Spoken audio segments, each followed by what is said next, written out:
girlfriend's room for the first time. She had asked him to come over for an important talk, but then took him upstairs right away. She had smiled at him while sitting on her bed. He had looked around her room, noting the posters of boy bands and actors, which was exactly what he expected. He wondered how he fit into her world since he didn't look like them. Watching her smile at him, he hoped she liked more than just one thing about him. When she sat up and grinned, she surprised him by asking him to stand so she could help him. Coming back to the present, he crossed a busy street and waved at a few friends in their cars, waiting for the light. As he continued, he chuckled at the memory of the exciting night before. Though things hadn't gone exactly as he had imagined, it had still been a step forward in their relationship. Crystal had been hesitant to give him more than sweet kisses and let him appreciate her beauty. He thought it might be a sign that she was struggling with certain feelings. He had done some research to understand her behavior better. This morning he felt hopeful. Then he remembered his meeting with Crystal's older half-sister Candace the night before. After their time together, he had to clean up in the bathroom down the hall since he couldn't use the one in Crystal's room. Was it a special place? As he left the bathroom, he accidentally bumped into Candace. She had long blonde hair dyed a soft pink, which she used to cover part of her face. He thought the side she showed was pretty, but he sensed she was uncomfortable with showing her scars. She looked at him in a different way, so he smiled and said hello. He worried she might have heard what happened earlier. Her stare lingered, and then, to his surprise, she pushed her hair away to reveal the other side of her face. He was amazed she was trusting him enough to do that. He noticed a noticeable scar running down the right side of her face, starting above her brow and ending at her jawline, with smaller scars following. He looked into her nervous blue eyes and smiled back. Then she made a quick noise and hurried off to her room. Watching her leave, he felt sorry for her. He remembered how smart she was before the accident that caused her scars. Greg jogged through the school grounds and waved to Mr. Marcy, the football coach. The coach smiled and waved back. Greg knew he was excited about the game that day, too. He greeted some friends as he walked to the gym and shower area. He saw Crystal with her friends, Heather, who was dating Tim, the quarterback, and Valerie, who was with Pete, a defensive player. Crystal was a stunning redhead, and she made his heart race when she smiled at him. But today she wasn't smiling as she talked with her friends, so he decided to approach them, hoping to bring back her smile. "Hey, beautiful! Hi, Heather, Valerie," he said cheerfully, focusing on Crystal. She glanced down his athletic build, taking in his strong shoulders and toned legs, which were visible in his running tights. The cold November air barely touched his face, which glistened from a light sweat. Her nostrils flared as he leaned in for a quick kiss. He received a quick kiss instead of the soft one he had hoped for, and gave her a surprised look as he pulled back. "You're sweaty," she said, shifting a bit awkwardly. He smiled uncertainly, not sure why she seemed hesitant. She had said before that she liked his scent. "I just ran to school," he explained. "You should clean up before the first bell," she suggested, clearly wanting to end the conversation. He nodded and moved away, replaying the brief exchange in his mind as he walked to the gym. What was that about? He wondered as he entered the shower room. He put his backpack in a locker, took off his running clothes, and stuffed them inside. He grabbed his shampoo, soap, and towel. He quickly cleaned himself in the showers, washing his long, straight black hair that hung down to his shoulders. Once rinsed, he returned to thinking about Crystal's reaction.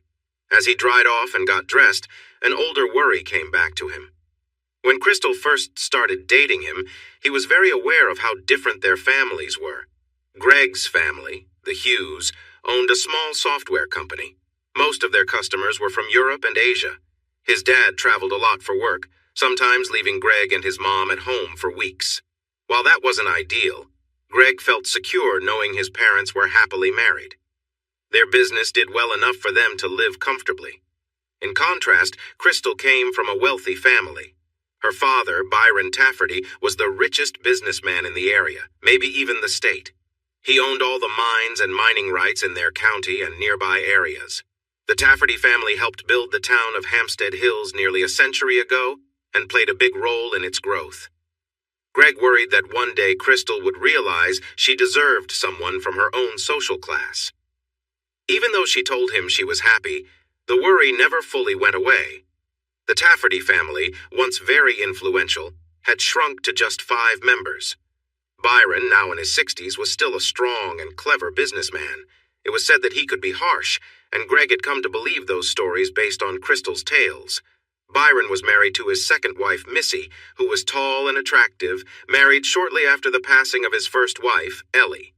Missy, now in her mid-30s, was the reason Crystal had her striking red hair and beauty. The 18-year-old daughter hadn't inherited her mother's more prominent features, but she was a slender version of her. Cal Tafferty, now 25, was Byron's eldest child.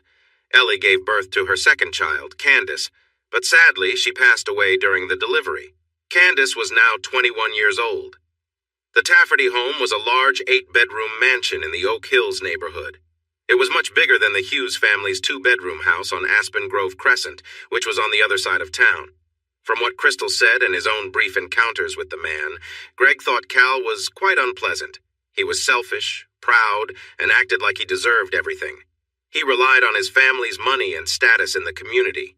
Once a popular quarterback in high school, he was now slipping into a troubled life, struggling with drinking. It was clear to anyone who saw him, and Greg believed Cal knew it too, but didn't know how to change.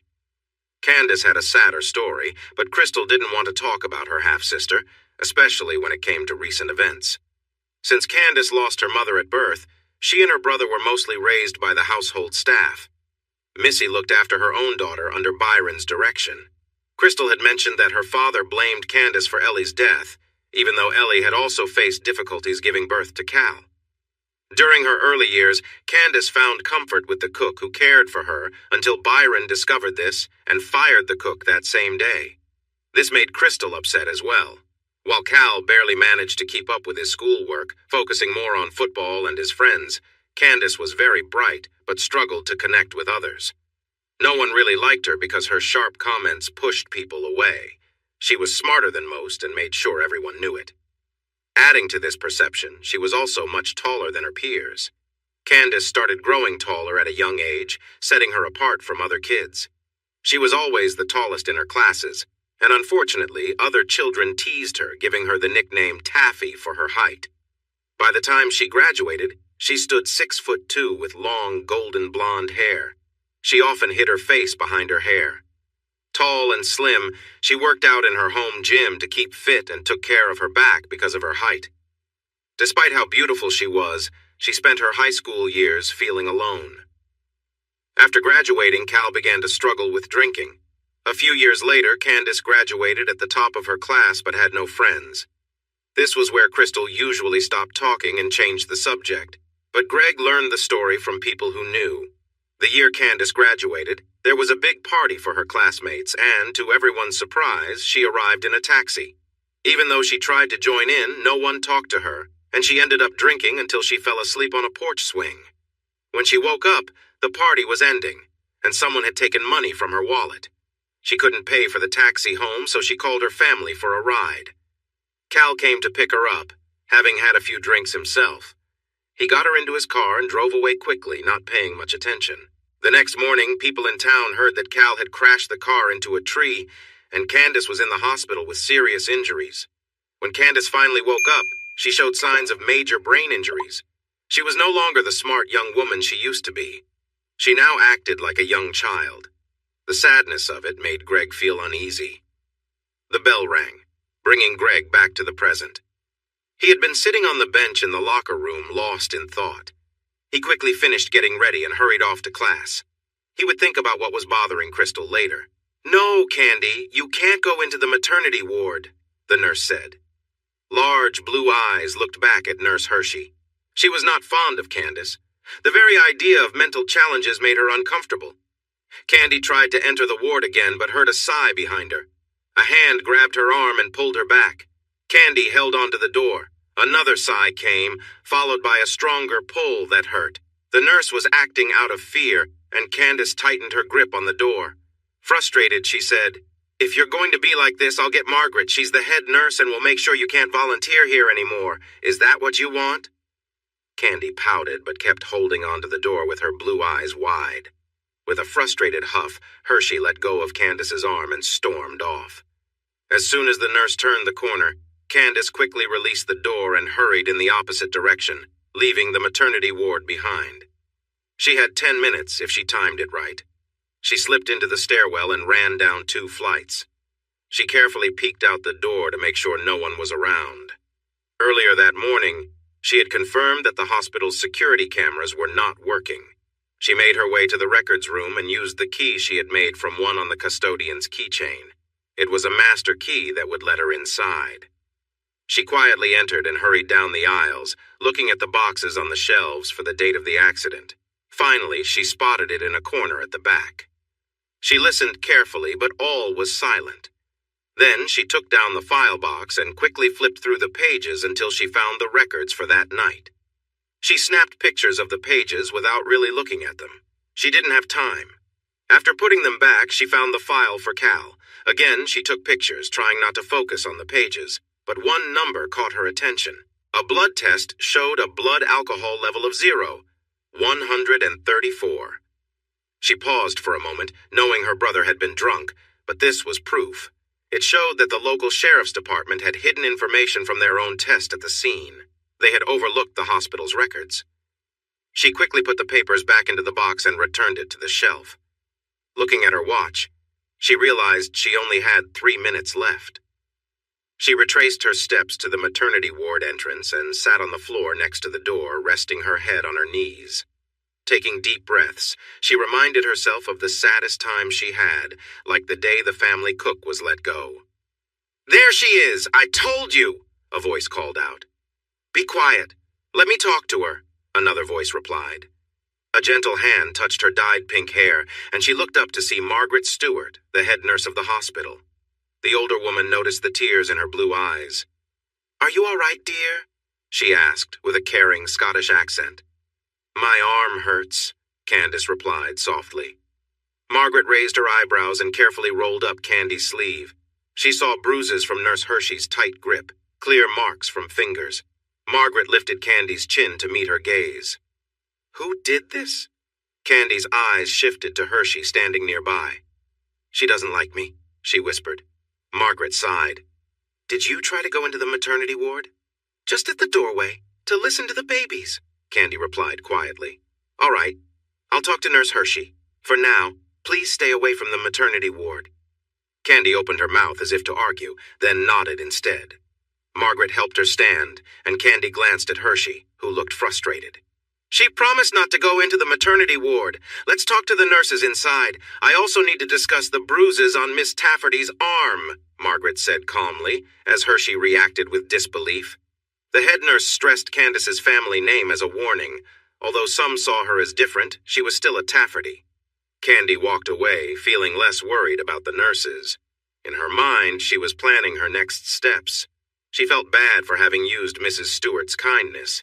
She had come to see that the strict woman had a gentle side. Once she reached her goal, she would sincerely apologize. She didn't expect forgiveness, but she knew it was necessary. It had taken her 2 years to get to this stage, as she needed to be patient with her plan. She frequently visited the hospital, and people mostly overlooked her bright pink hair. She moved from room to room with a small cart full of books and games for the patients. Sometimes she just sat with the elderly, allowing them to share their thoughts and feel calmer. Doctors and nurses appreciated her presence. She noticed that people accepted her now. Her sharp mind no longer intimidated them, and she controlled her sharp tongue so she was liked. This was a new and enjoyable experience for her. However, tricking them was starting to feel wrong, but she had a purpose. Getting the master key was a challenge, but she had the freedom to explore. The staff had grown used to her wandering in the basement, and usually directed her back to the elevators unless they were busy. They had a key-cutting machine, and they let her watch them use it. She knew where the master keys were stored and managed to borrow a set during lunchtime when the head staff member took a nap. Luckily, the noise covered the sound of her making the key. She returned the keys before he woke. With the important photos safe on her phone and her shift over, Candace headed home. A bus would pick her up near the hospital and take her to her neighborhood. While she waited, she looked back at the hospital, realizing she wouldn't have to wander its halls much longer. This thought made her feel odd. She had come to appreciate how people opened up to her. The loneliness she felt before faded within those walls. She noticed that when she listened more and spoke less, people felt comfortable around her. She remembered how she used to talk, with harsh words and judgments. This experience was teaching her things about herself she hadn't expected. Then, her memories drifted to the hard night after the accident when she woke up in pain and heard her father telling the doctor that there would be no more treatments for her injuries. He said the scars would be a punishment for her carelessness. She was taken aback by the harshness in his voice. She realized that night he wanted to let her go. He knew how smart she was, and probably worried that she would discover the financial plans he was making with the company's money and the workers' pension. She had a clear idea of what was going on, which supported her theory. At first, she wanted revenge against that terrible person. She planned to use Byron's wrongdoings against him. The best way to do this was to act like she needed him. This gave rise to her plan to pretend she was vulnerable. It was easy to stay quiet in the early days after she woke up. Acting like a simple child was harder, but her injuries helped her seem more convincing. It fit what the doctors expected. When a specialist came to evaluate her, Candace noticed that the woman had already formed an opinion based on what she heard. Candace easily passed the tests, since the expert wasn't looking for anything else. The bus brought her back to reality. The door opened, and the driver smiled at her. She returned the smile. "Good evening, Candy," the driver said. "Good evening, Mr. Dillon," she replied. "Did you have a good day?" the older man asked. "The best yet," she answered, as she always did, making him chuckle. As she walked to her seat, she realized she would miss talking to him too. She found it hard to keep her smile, which worried her. Even though she had worked on her plan for 2 years, she had not thought about how important the relationships she built along the way would become. She didn't want to go back to being lonely. She would think about this issue more when she got home. Greg ran onto the field and joined the group. Tim gave him a big smile. "How about we start this game with a big play?" Tim suggested, making everyone laugh. "Do you want to surprise them right away?" Greg asked, pretending to be shocked. "It's the perfect time to show them what we're made of. Do you still have energy left, or are you tired from chasing Crystal?" Tim joked. "Look who thinks he's funny. Just throw the ball, smart guy," Greg replied with a grin. They high-fived and lined up for the play. Greg scanned the players he needed to get past. The cornerback and linebacker were ready to challenge him. He could definitely outrun the linebacker, but the cornerback was fast, so he needed to be careful. Tim called out the plays and Greg concentrated. He knew where he needed to go and when he had to get there. At the snap, he shot forward. As expected, the cornerback kept up, but the linebacker surprised him by running in a different direction. Greg pushed that thought aside and focused on increasing his speed, pulling ahead of the cornerback. It was time. He turned his head to the right to see the ball coming his way. His hands were ready to catch it when Tim watched in shock as the linebacker tackled Greg hard, hitting him on the side of his head and turning it to the left. In that moment, the cornerback crashed into Greg's legs. Tim saw Greg's body flip through the air as the football flew by him. Greg landed heavily on the ground. End of play. Greg slowly came back to awareness. His head throbbed. Everything hurt. He tried to remember what happened, but thinking made the pain worse. He might have made a sound of discomfort. "Mr. Hughes, are you awake?" Greg opened his eyes and squinted toward the voice. A person in a white coat was standing there. "Yes," he said softly. "Good. I'm Dr. Green. You've had a significant impact to your head, causing a concussion, which is why you feel so much pain. You also have a broken fibula in your left leg, but luckily, football season is over." Greg's heart raced as memories of the championship game flooded back. "The game!" he exclaimed, then fell back onto the pillow as the pain increased. "That was yesterday. You've been resting here since you arrived at the hospital. What is the last thing you remember?" "But take it easy," Dr. Green said gently. The pain surged as he tried to think. 2 went onto the field, and Tim said we were doing a long pass. His memory faded after that. "What happened?" The doctor smiled kindly. "From what I understand, the opposing team targeted you early on because they saw you as a threat. You were tackled by 2 of their players." Greg struggled to keep up, but it was tough. "What was the final score?" Dr. Green's smile widened. "I believe your team won." Greg managed a small smile before drifting back into unconsciousness. Dr. Green checked Greg's eyes and stepped out of the room. He needed to share good news with a worried parent. He walked down the hallway to the waiting area, where a group of anxious teens and a woman, Mrs. Hughes, were waiting for updates on Greg's health. He noticed Candy with her pink hair, looking a bit lost, and then saw her half-sister with red hair. "Mrs. Hughes?" he asked, and the nervous woman nodded. He gave her a comforting smile. "Greg is going to be fine. He has a concussion, so we will keep him here for a few days to monitor him. His left leg has a clean break which will heal in time and require a cast." "So no running for a while?" a tall blond man asked with a light-hearted grin aimed at easing Mrs. Hughes's worry. The doctor returned the smile. "No running for now." Mrs. Hughes sighed in relief, thankful for the good news. Hughes smiled at the blond man, gratitude shining in her eyes, even though they were a bit watery. "Can I see him?" "He's resting right now," he replied gently. "I think he'll be ready for visitors tomorrow. He had a bit of a rough time, so we'll keep the visits brief at first, okay?" The group nodded, and Mrs. Hughes shook his hand in thanks. With his job done, he moved on. From the corner of the waiting area, Candace watched Crystal with interest. The night before, she had overheard Crystal telling Missy that Greg had been hurt during the game. They were told to wait until morning to come to the hospital. Candace was surprised to see a mix of relief and guilt on her half-sister's face. She grew curious since she thought Crystal and Greg were a happy couple. She remembered the sounds coming from Crystal's room during Greg's last visit. It had sounded like they were very much in love. She made a note to remove the small listening device she had hidden in Crystal's room after hearing Greg would be stopping by. After listening in, Candace found herself waiting outside the restroom when Greg nearly bumped into her. She didn't think she would reveal her scars to him. When he smiled at her instead of looking away, she felt flustered and hurried off, her thoughts all jumbled. She'd heard Crystal mention their plans to come to the hospital today with friends, and she suspected Greg's mom would be there too. Candace made sure to be in the waiting area when they arrived. When she saw Greg's friend Tim, he greeted her with a friendly smile, but his girlfriend Heather seemed tense, much like how Crystal sometimes was. Candace and Crystal had never been close because their father had forbidden it.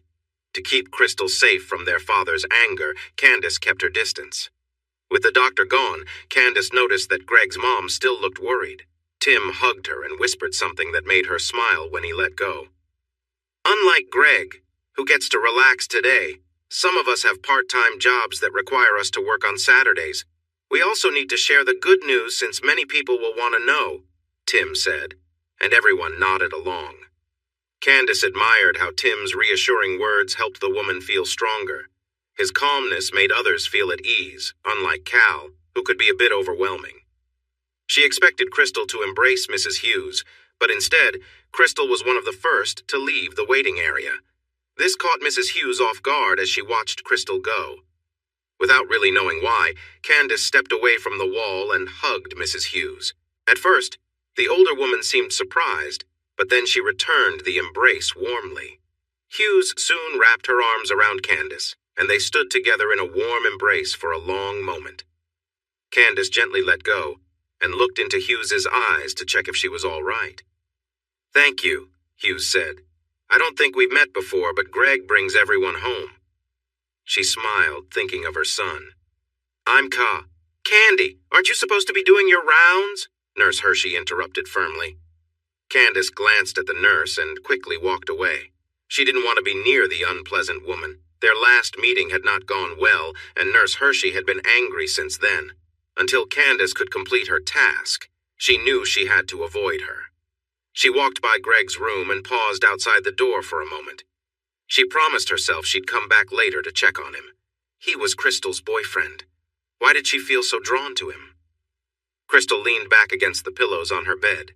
The redhead looked at her blonde friend Heather and noticed Valerie hiding her face behind her hair, likely feeling guilty about Mrs. Hughes. "I'm just saying, as Greg's girlfriend, you should try to get along with his parents. She seems really nice," Heather said, trying to explain her earlier comment. Crystal huffed and crossed her arms. "I've been trying to end things with him for a while." "What? Why?" her friends exclaimed at the same time. Crystal motioned for them to quiet down. Once they calmed down, Heather spoke first. "We thought you two were great together. You look so good as a couple, and he's handsome," Valerie chimed in. "Is it because he comes from a different part of town?" Her friends looked puzzled, so she explained. "He lives east of Prentice Street, and we live west." Crystal frowned at her friend. "That doesn't matter, and he's not poor. What other reason could you have for wanting to break up?" Heather asked, surprised. Crystal felt uneasy under their intense stares. After a moment, she said, "We just don't match well." "You've been together?" Valerie whispered as Heather looked shocked. "No," Crystal retorted, pouting. "It's just that we don't have the same connection." Heather and Valerie leaned in closer, curious. "What do you mean?" Valerie asked. Crystal sighed. "Greg's always. Well, he's not the same all the time." She felt frustrated. "I read about it. There are different types of guys regarding how they are. I don't feel a spark." Heather and Valerie exchanged confused glances before turning back to Crystal. "What difference does that make?" "He's too big for me," Crystal complained. "You keep saying that, and now I'm imagining something huge." Valerie giggled, making her friends laugh too. When the laughter faded, Crystal shook her head. "He's maybe 7 inches long, but really thick. Too thick for me." "You've tried?" Heather asked gently. Crystal shook her head again. "We haven't been together that way yet, but I know it won't fit," she said firmly. "You mentioned wanting to break up weeks ago. What happened?" Heather asked, as Valerie went back to imagining. Crystal looked at Heather. "Every time I thought about ending it, I got scared. I always ended up being with him just one more time." "You said you didn't go that far," Valerie remarked. "We haven't, but Greg knows how to make me feel amazing." Crystal shivered at the memory. Valerie and Heather squealed with excitement, and Crystal joined them. Once they calmed down, Heather leaned closer. "He's really that good?" Crystal nodded with a smile that soon faded. If only he would do it without asking for something in return. "Wait! You haven't done anything for him?" Valerie gasped. "We kiss! He's such a wonderful kisser! I let him touch me! I helped him out a little the night before the game," she said, trying to explain. "You've never done more than that?" Heather asked softly. Crystal shook her head, her big blue eyes wide. Heather made a circle with her fingers to show how thick he was. The redhead rolled her eyes and adjusted her fingers to fit Greg's size better. Heather looked at her curiously. "That's a nice size. Maybe a bit wider than Tim, but it's not too big to handle. We can manage." Valerie reached out to grab Heather's hand, surprised. "Wow! Pete's not even close to that size. Want to switch boyfriends?" "I'm really small, okay?" Crystal replied firmly. "I've checked. I even bought a special toy." "What? Where did you get that? They don't sell those in town," Heather exclaimed, then blushed at her own curiosity. "I ordered it online from a trusted site. They delivered it in a plain package," Crystal explained. Heather blinked in shock. "Weren't you worried someone would open it, like your mom or even your dad?" Crystal shook her head. "Dad is too busy to notice mail that isn't for him." She paused, then added, "Mom's ordered things like that too because Dad is always working." More giggles followed. Finally, her friend's earlier words sunk in. "Wait, you two seem to know a lot about your boyfriends. You've been with him." They smiled, and a wave of jealousy washed over the redhead. "Maybe if you stopped calling it that, you'd worry less about it," Heather suggested, trying to lighten the mood. She noticed the anger rising and quickly added, "But I'm really envious of the attention Greg gives you. Tim doesn't spend much time making me feel good at all." Valerie jumped in with her thoughts. "Pete doesn't do much in that area either. I wish I could experience what Greg does for you, even just once." They had managed to shift her anger, but sadness took its place. "I have to end things with him, but I feel so attached to the happiness he brings me." Heather chuckled, but saw her friend was serious. "How often do you even see each other?" 2 or 3 times a week, Crystal sighed. "Wow!" Valerie exclaimed, her mind racing with the idea. Heather was trying to think through it all. "How do you find the time with everything else you have going on?" Crystal smirked playfully. "We usually get together at his house after school since his mom is at work. He enjoys it a lot," she added with a cheeky smile. "We even found a moment in a supply closet at school. That was a quick but thrilling experience." And all this time you didn't think about returning the favor? Is he really just that easygoing? Heather wondered aloud. Crystal threw a pillow at her playfully. Heather frowned. Come on. You have to admit your relationship feels unfair. Crystal returned to her pout. I know, all right. It's just, he's a lot to handle, she grumbled. Then you should let him go as gently as you can. It's going to hurt him and make him upset. But the longer you stay, the harder it's going to be for both of you, Heather said softly. Crystal glared, but knew what Heather said was true and nodded. Still, the timing was awful.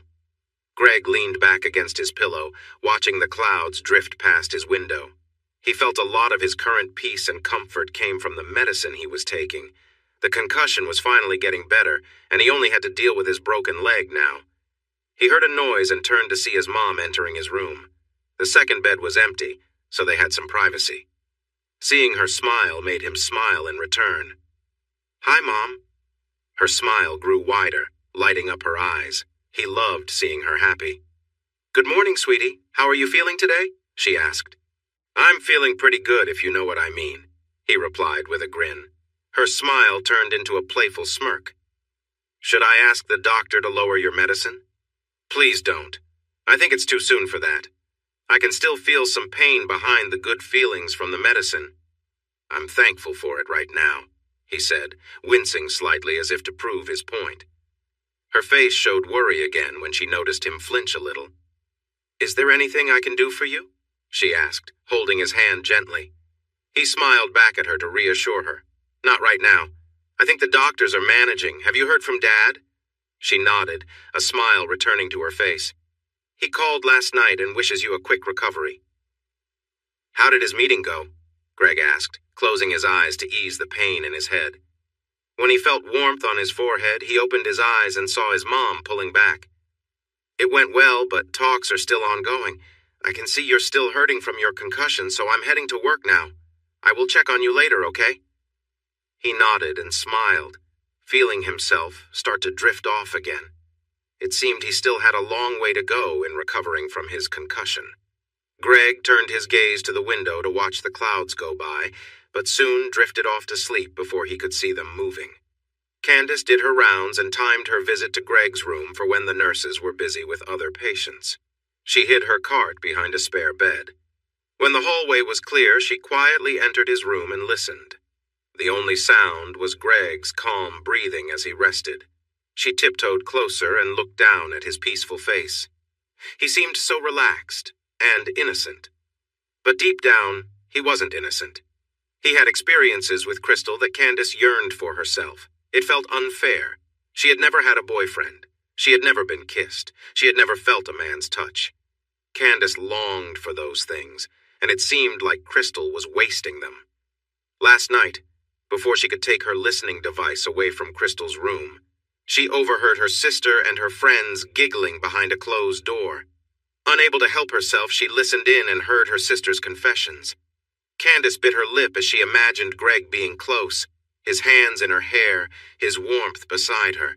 Then she remembered when he accidentally bumped into her in the hall. She sighed softly, and Greg slowly opened his eyes. She froze. Candace? He said quietly, his voice heavy with sleep. She panicked slightly, knowing she was taking a risk. He seemed curious and not alarmed to see her there. Is Crystal here? He asked, his voice hopeful. Her heart ached for him. After hearing Crystal with her friends last night, she knew what Greg might expect. Unless Crystal gave in to her own wants again. Candace wasn't sure how that would turn out. She realized how much her little sister had changed. Even though she didn't know Greg very well, she could tell from their few conversations that he was a kind person who didn't deserve to be treated badly. Is everything all right? You look sad, he said. His voice brought her back to reality, and she put on a forced smile. His gaze drifted to the door, as if waiting for Crystal to come in. It was hard for her to watch, so she quickly turned away and stepped out of the room. She grabbed her cart and moved on. One thought kept repeating in her mind. It wasn't fair. On Monday afternoon after school, Tim and Heather visited Greg and found him awake. Hey, buddy. Sorry we didn't come by yesterday. The doctor said you needed some rest. How are you feeling? Tim asked, shaking Greg's hand. My head doesn't hurt as much when I think, Greg answered. Wow, you're getting better, Tim joked. You're a jerk, Greg laughed back. Heather smiled at their joking and leaned in to quickly kiss Greg on the cheek. She couldn't help but think about what Crystal had told her. Thanks, but what was that for? Greg asked, surprised since she had never done that before. She blushed. You just scared us all, she replied, feeling embarrassed. Tim chuckled. Oh, I see what you're doing, Greg. You hurt yourself on purpose to take all our girlfriends with this act. Greg laughed, happy to see his friends. While he had needed some quiet time, he felt a bit lonely. His mom had visited for a few hours on Sunday, and Candace had popped in a few times to check on him. He missed his friends and was thankful Tim was there. The tall blonde gave Greg a mock bow. On behalf of the team, I want to thank you for bringing us together. We worked as a team and crushed our opponents 473 to win the state championship. Greg raised an eyebrow. You actually managed to throw to Butterfingers, Ron? Tim laughed. Ron was so inspired by you that he caught everything I threw. His new nickname is Peanut Butterfingers because he caught every pass. Greg's stomach rumbled. Now I want some peanut butter. Tim's smile faded. I left the donuts I got for you in my truck. Hang on a sec. Heather stayed behind as Tim rushed out. After a brief moment of silence, she suddenly sat on the edge of the bed, pulling the sheets tight across Greg's lap. She glanced down and realized she should not have looked. Oh, I'm sorry, she blurted out, as Greg quickly adjusted the sheets. After seeing the evidence, her mind flashed back to the earlier conversation. Crystal said you were too big, she whispered, feeling flustered. Greg was surprised that Crystal would talk about their personal time. Then he froze, realizing what she meant by too big. His eyes met Heather's. As she tried to calm down, Heather's words spilled out. But she thinks highly of your skills. Greg's face turned red with embarrassment and annoyance. Just then, Tim burst into the room, slightly out of breath, holding a box of donuts. His smile vanished when he noticed Greg's anger and the worried look on Heather's face. What's going on? Heather didn't trust her words anymore, so she just shook her head, looking sad. Crystal has been too open about our private moments. That needs to change if she wants to stay my girlfriend, Greg said firmly. Heather lowered her head, trying to hide her feelings, but both Greg and Tim knew something was wrong. Tim placed the donut box on the small table beside the bed and gently lifted Heather's chin to meet her gaze. I think it's time for the truth. Heather glanced at Greg and then back at Tim. He'll find out later today when Crystal comes. It's not my place to say. I've already made things complicated. Crystal will tell him. Great. She's going to end things with me, Greg thought, confused because everything seemed fine between them. He couldn't help but wonder, is it because she thinks I'm too big? He whispered. Once again, her face confirmed his worry. He looked at Heather, anger building.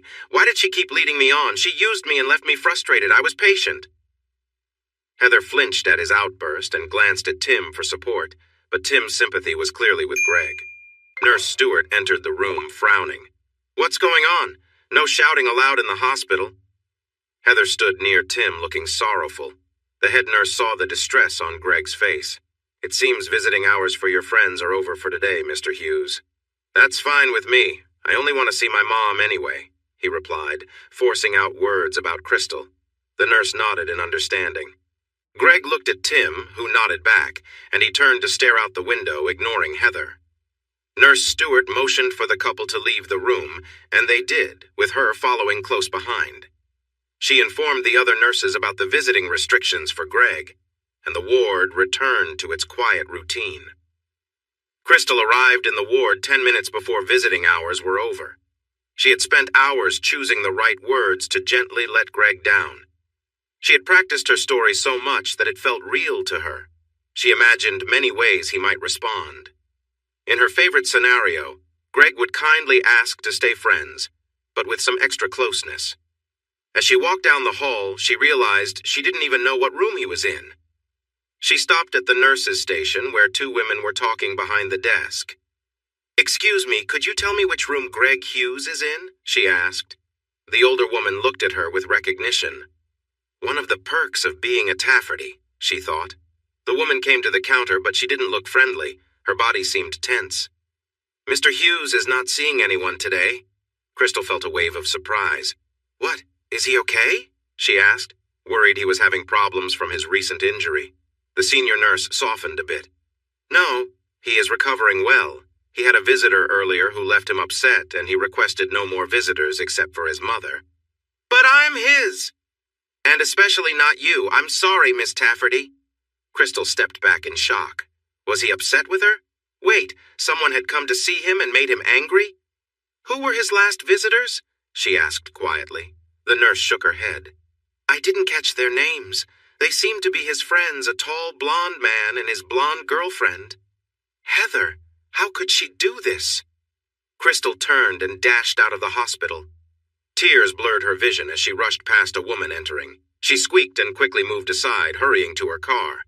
Nurse Stewart noticed someone rushing to the station. It was Mrs. Hughes, and she looked worried. "Greg? He's fine. Resting well and healing nicely," the head nurse reassured her. Relief washed over her, but then confusion. She pointed toward the entrance. "Miss Tafferty just found out your son doesn't want to see her," the nurse added with a shrug. "Oh?" Mrs. Hughes glanced back at the door, then turned to the nurse. "Thank you," she said, moving quickly toward Greg's room. When she entered, she saw him staring out the window, gripping a tissue in his hand. "Greg? Honey?" she called gently. When he turned to face her, she noticed his eyes were red from crying. "Hi, Mom," he murmured. "What happened? I saw Crystal leave the hospital in tears." She watched feelings of anger and sadness flash across his face. Greg seemed to struggle to find words. He swallowed hard before speaking again. "I feel so foolish. All this time she was just using me." "What? Crystal? You two looked so happy together." Mrs. Hughes went to his bedside and gently ran her fingers through his hair. Greg struggling to hold back tears. He tried to clear his throat and spoke again. I thought it was love, but she never did." That's all Greg could say before the pain in his heart took over again. His body shook as silent tears started flowing once more. His mother stood beside him, her hand gently touching his cheek as he leaned into her warm presence. Candace was in the hall just outside Greg's room. Tears streamed down her face, too. She had heard Greg's words, and it broke her heart. She was furious with her sister for causing him pain. Greg had treated Crystal well. He had cared for her, while Crystal had taken advantage of him and left him feeling worthless. Candace wanted to rush into the room to comfort him, but she knew he wouldn't want to see her now. "Candace? Please come away from there, that's private," Nurse Stewart said quietly, startling her. "I'm sorry," Candace quickly replied, and followed the nurse back to the nurse's station. Her emotions were all over the place. She usually kept them under control, but thinking of Greg made her feel shaky. Suddenly, she reached out and touched the nurse's arm. The woman paused and looked at her. "What is it, dear?" Candace's thoughts were a jumble. She didn't know what to say, but felt the need to express something. "Greg is so sad," she blurted out, feeling a bit foolish as tears continued to fall.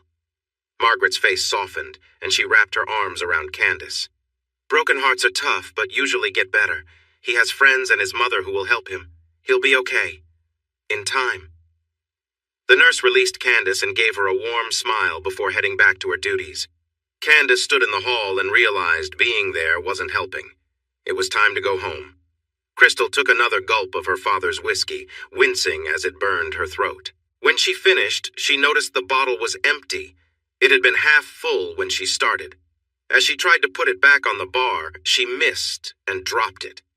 To her relief, the bottle bounced and rolled away instead of breaking, and she felt a little unsteady on her feet as the room spun around her. She grabbed the back of her father's chair to steady herself. She felt furious with Greg for what had happened at the hospital. Why couldn't he have listened to her?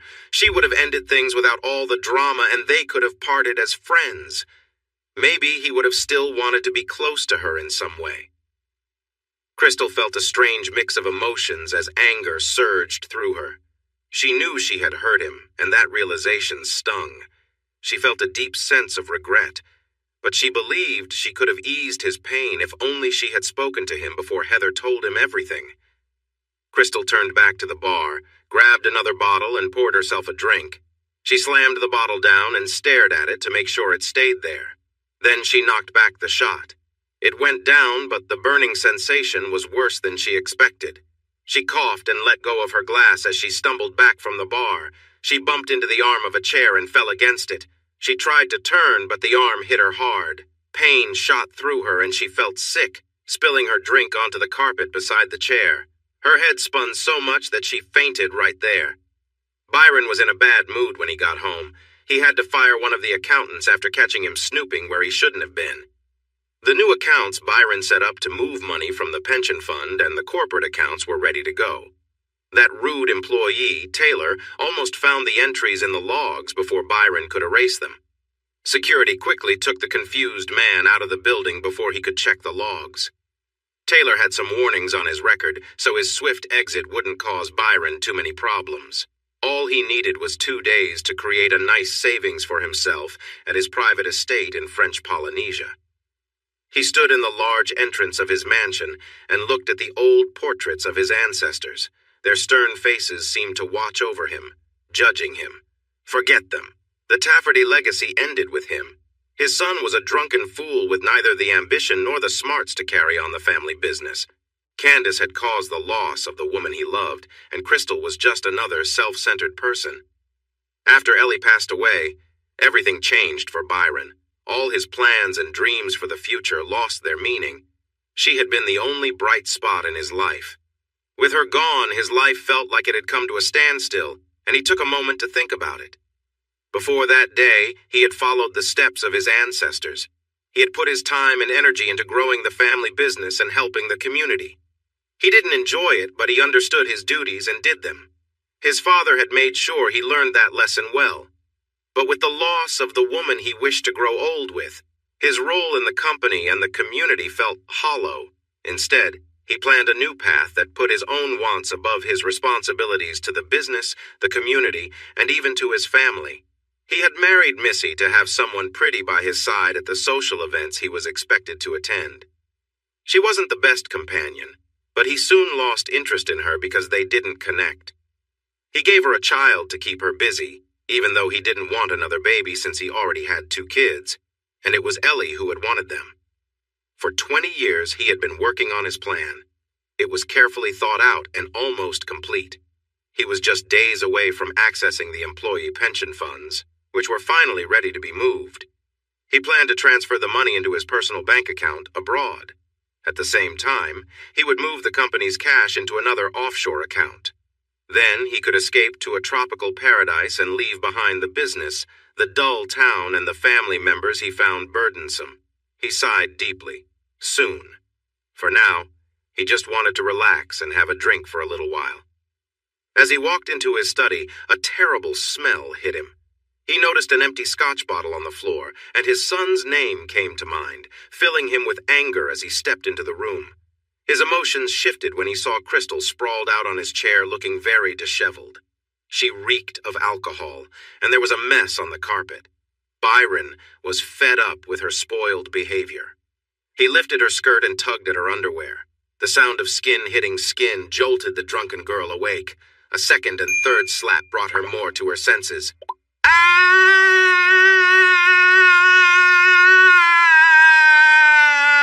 she shouted. Her scream only fueled Byron's anger, and he struck her harder, randomly hitting each side. "Daddy! Please! Ah!" Crystal yelled, distressed. Her screams caught the attention of Missy, who rushed into the study wearing her robe and slippers. She hurried to Byron's side and grabbed his arm. "Byron! What are you doing?" she yelled in shock. He pulled his arm away from her grip, glaring at her. "I'm doing what should have been done long ago to stop her from being spoiled.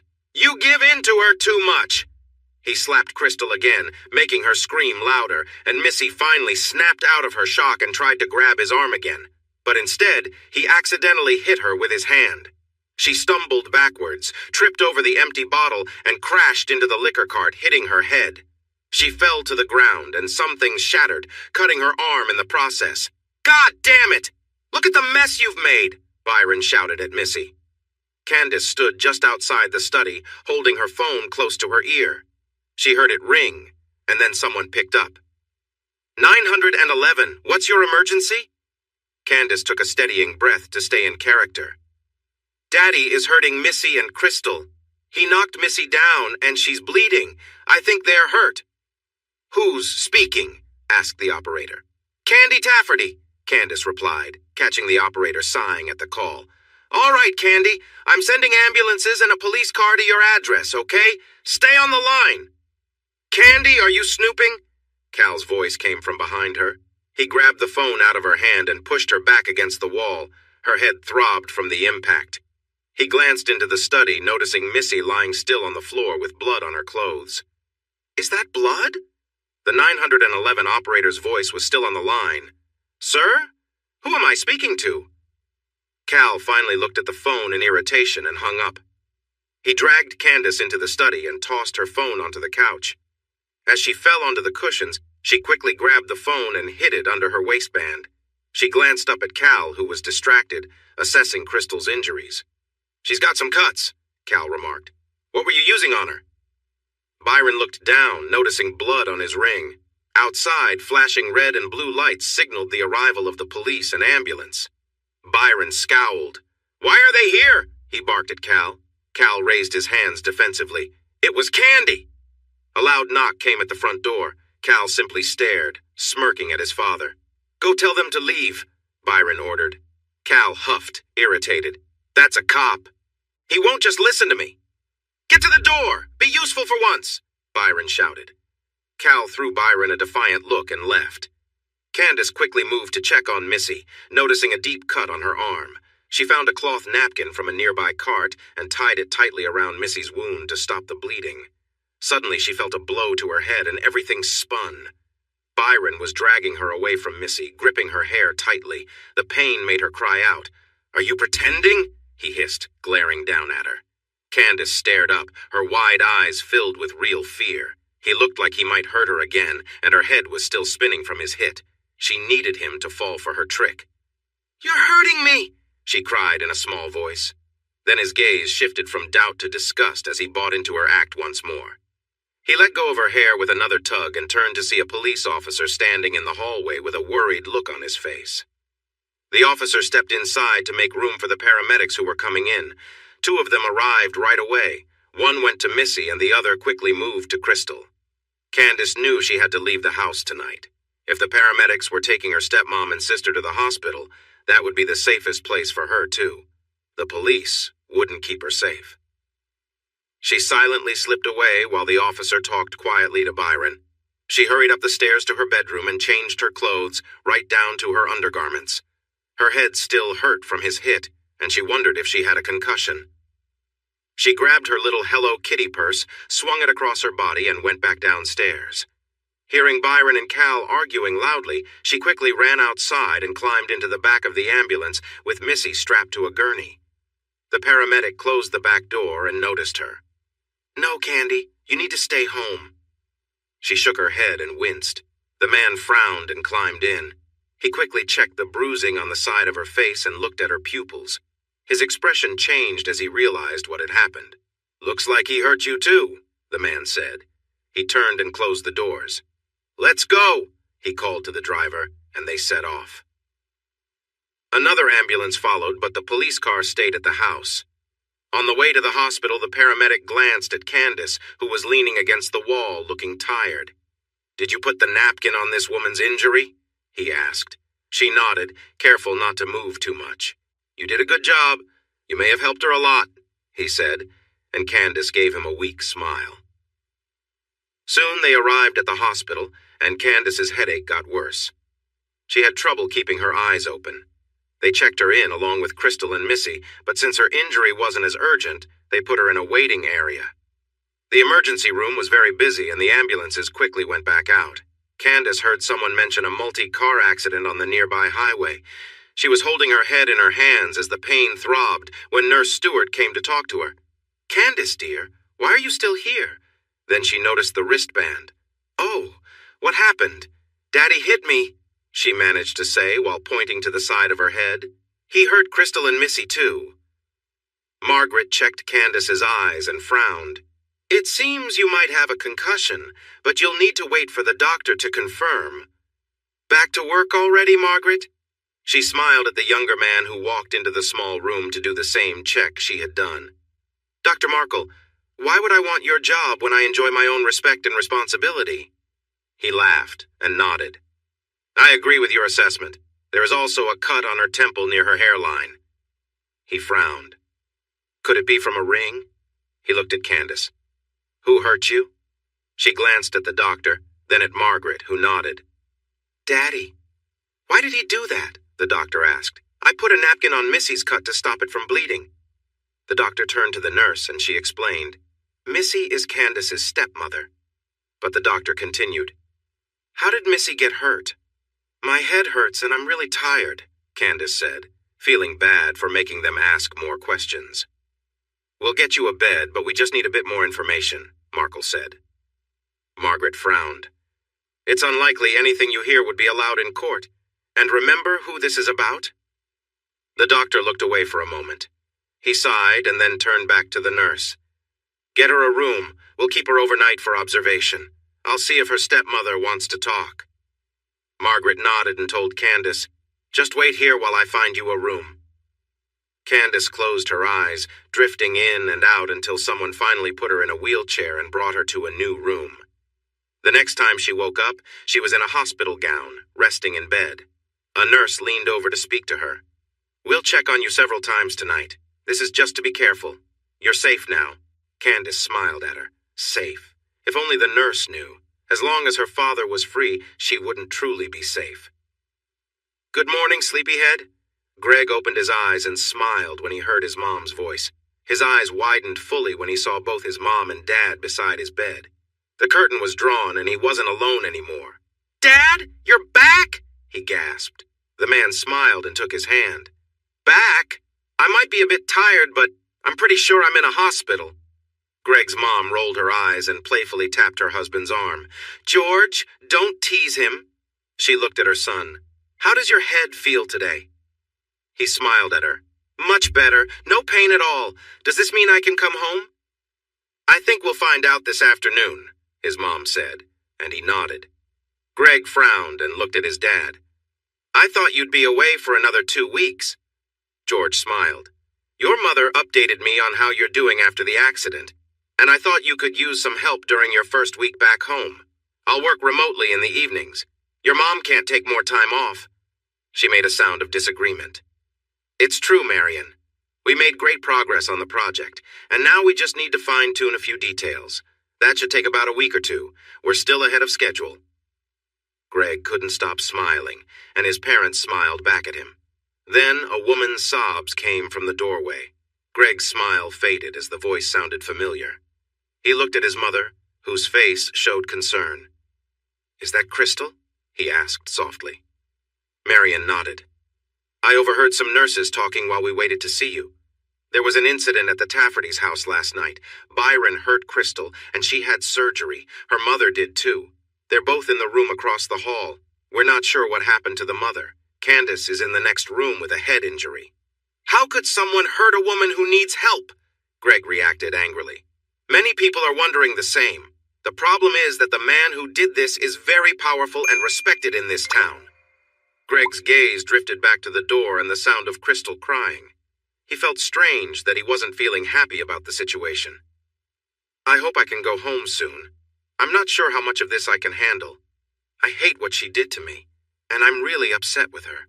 I wouldn't mind if I never saw her again, but I don't want to hear her in pain. His mother smiled and held his hand. You have a kind heart, Greg. He gets that from me, his dad said with a grin. Marion rolled her eyes at her husband and then looked at her son with excitement. Oh, I heard the nurses calling Candace a hero. She was the one who called for help, and she took care of her stepmother's injury. She saved her life. Greg smiled as he remembered how Candace would cheer him up during her hospital visits. She made the place feel a little less lonely. He wondered if he could do something nice for her when he got the chance. A young nurse appeared behind his parents and caught their attention. Mr. Hughes is scheduled for a sponge bath and then breakfast. That sounds great. Where should I lay down? George said with a playful smile. Come on, George, you're impossible, Marion said, shaking her head at her husband while giving an apologetic look to the confused nurse. Then she turned back to Greg. "We'll be here when you're done. I'll check on your release time." "I think he's set to go home just before lunch, if the doctor can complete his final check and sign the papers," the nurse added. "That's wonderful. Thank you," Greg's mom said as she gently nudged her husband toward the door. The nurse smiled at Greg, who was shaking his head at his dad's playful behavior. "It's nice that your parents came to see you." Greg's smile grew bigger. "Dad flew back from Germany," he exclaimed, then quickly felt a bit silly for being so excited. He looked up at the nurse and saw her grinning at him. She seemed impressed and started getting things ready for his sponge bath. "I guess he must really care about you," she teased. Greg chuckled, unable to hide his smile. He noticed the nurse looked pleased with his reply. She carefully and skillfully helped him clean up, making it feel like a simple task. Greg's mind wandered, thinking about why hospital food always tasted so plain, as if they wanted patients to leave quickly. "Really, Mr. Hughes?" the nurse quietly chided as she paused for a moment. He snapped back to reality, noticing the look on her face. "What?" She pressed her lips together and tilted her head to make him look down. He did, and his eyes widened when he realized what she was hinting at. "Sorry, what's wrong?" Her expression tightened. "I take pride in my work and aim to make patients comfortable. Yet it seems you're not as relaxed as I expected," she whispered. "What?" "No, I'm not," he insisted, trying to dismiss her concern. She looked him straight in the eyes. "There's no need to lie. I can see feeling a bit embarrassed." Greg adjusted himself and tried to explain. It's nothing serious." Her cheeks turned red. "My apologies," I thought. "I mean, I haven't seen anything like this before. And now you have. Can we just finish up?" he asked, his own cheeks feeling warm. She returned to her task, but her touches seemed different now. Greg felt his heart race as he tried to focus on something else. "Excuse me, are you almost done?" he asked softly. "Sorry," she said, but her attention seemed to linger a bit longer. After she finished, Greg felt flustered. He looked out the window, trying to calm himself, but every gentle touch reminded him of the earlier moments. The nurse gently closed his hospital gown and made sure everything was tucked in. Greg suppressed a sound as he caught her smiling at him before she turned to leave. "Another nurse will bring you breakfast shortly," she said cheerfully. "Have a nice day." Greg adjusted his blankets to cover up before the next nurse came in. He noticed her slight frown as she set his table next to him. Too bad. "Do you want me to adjust the bed?" she asked, but he shook his head. "Thanks, I can manage," he said softly as she left the room. After he took a bite of his food, he finally got the answer he had been thinking about earlier. Ugh. He couldn't leave soon enough. It was noon when his parents finally came to get him. The doctor had come and gone, and it seemed his mom had completed all the paperwork because she walked into his room carrying some clothes. Since the lower part of his left leg was in a cast, she had to cut the leg off his favorite track pants. He wasn't too happy about that. An orderly came in next with crutches and handed them to George. The man then lowered Greg's leg from the support that was keeping it raised. He pulled a curtain around them and helped Greg get dressed. He took back the crutches from Greg's dad, adjusted them for Greg, and explained how to use them. Once Greg understood, the orderly helped him into a wheelchair and handed the crutches back to George, who passed them to Marion as he planned to push the chair. He positioned himself behind it, and they left the room. When they reached the hallway, Greg stopped them. He glanced at the door across from them, but Crystal was quiet now. They must have given her something. Then he turned to his mom. "Can we check on Candace? I want to thank her for visiting." "Of course, sweetie," Marion said with a warm smile and led them to the next room. "Just give me a second," she said as she went inside. A moment later, she came back and waved for them to go in. As Greg was wheeled into the room, he saw Candace for the first time. She was using her pretty pink hair to cover her facial scars, trying to smooth it down with her fingers. He looked into her blue eye and noticed she seemed a bit anxious. He wanted to keep this brief. "Hi, Candace. I just wanted to thank you for visiting me. You really helped me feel better," Greg said. She nodded, glancing at his parents. "This is my mom and my dad, Marion and George," he introduced them. Candace nodded to them with a slight smile. Dear, we'll just be outside when you're finished. It was nice to meet you again, Candace, Marian said as she smiled at the girl and guided her confused husband out of the room. Greg watched them leave, feeling just as confused as his dad. He had said what he meant to say. Turning back to Candace, he saw her smile grow a bit more as she seemed to find his confusion amusing. He searched for something else to say and recalled something his mother told him earlier. I heard about what you did last night. I'm really impressed that you called for help and made sure your stepmom was okay. I'm really sorry you got hurt. Thank you, she replied, and he nodded. I'm also sorry that Crystal and your stepmom got hurt. That's terrible. He paused to gather his thoughts. I don't really like Crystal right now, but I'd never want anything bad to happen to her. He felt his heart ache a little more as he spoke.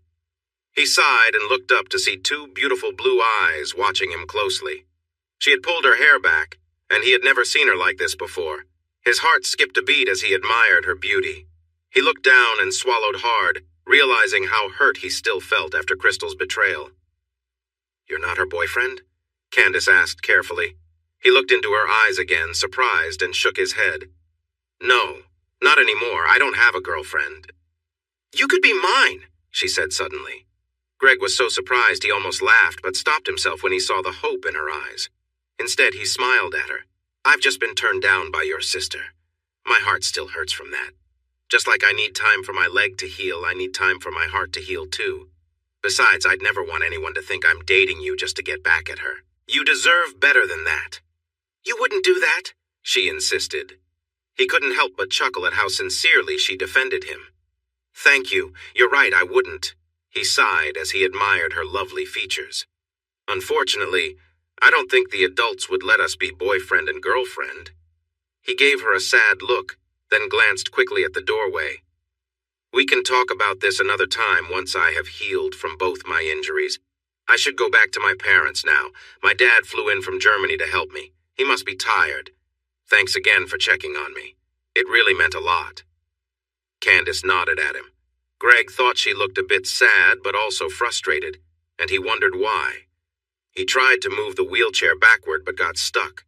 Looking back at Candace, feeling embarrassed, he noticed she was giving him a strange look. She seemed different for a moment.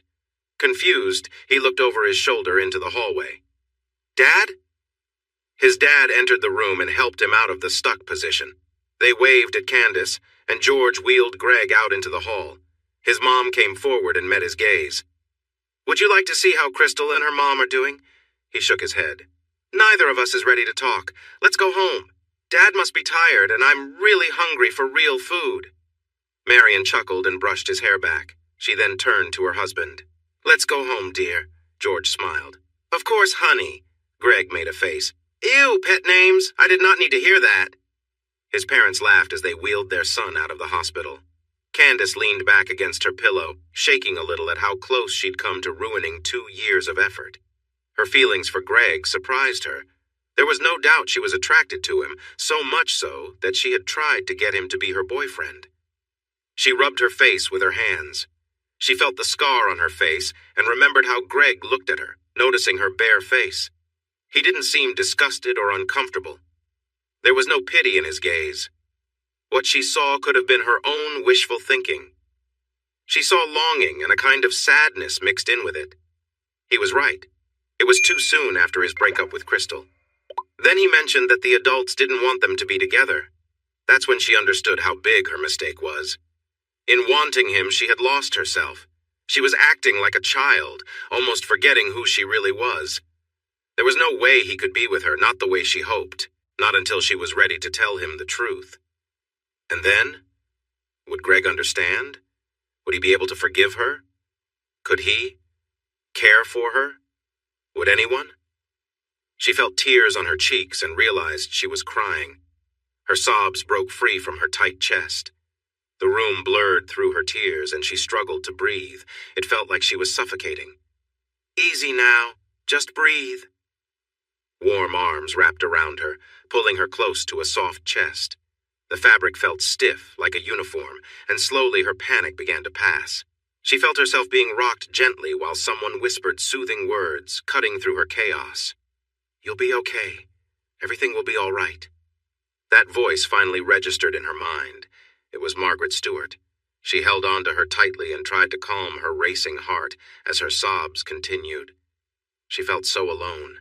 She had been for a long time. When these kind people found out about her lies, they would hate her, and she would be all alone again. Just thinking about it hurt so much. She had grown to cherish their kindness and needed it more than ever. "Candace, dear, slow your breathing. Take it easy, just like this. Good girl." Margaret gently rubbed her back and held her close. Her voice was calming, and Candace felt her fear start to fade. Soon she could breathe more calmly, following Margaret's instructions, taking deep breaths as the tension began to lift. Once her breathing returned to normal and the shaking began to ease, Margaret leaned back to look at her.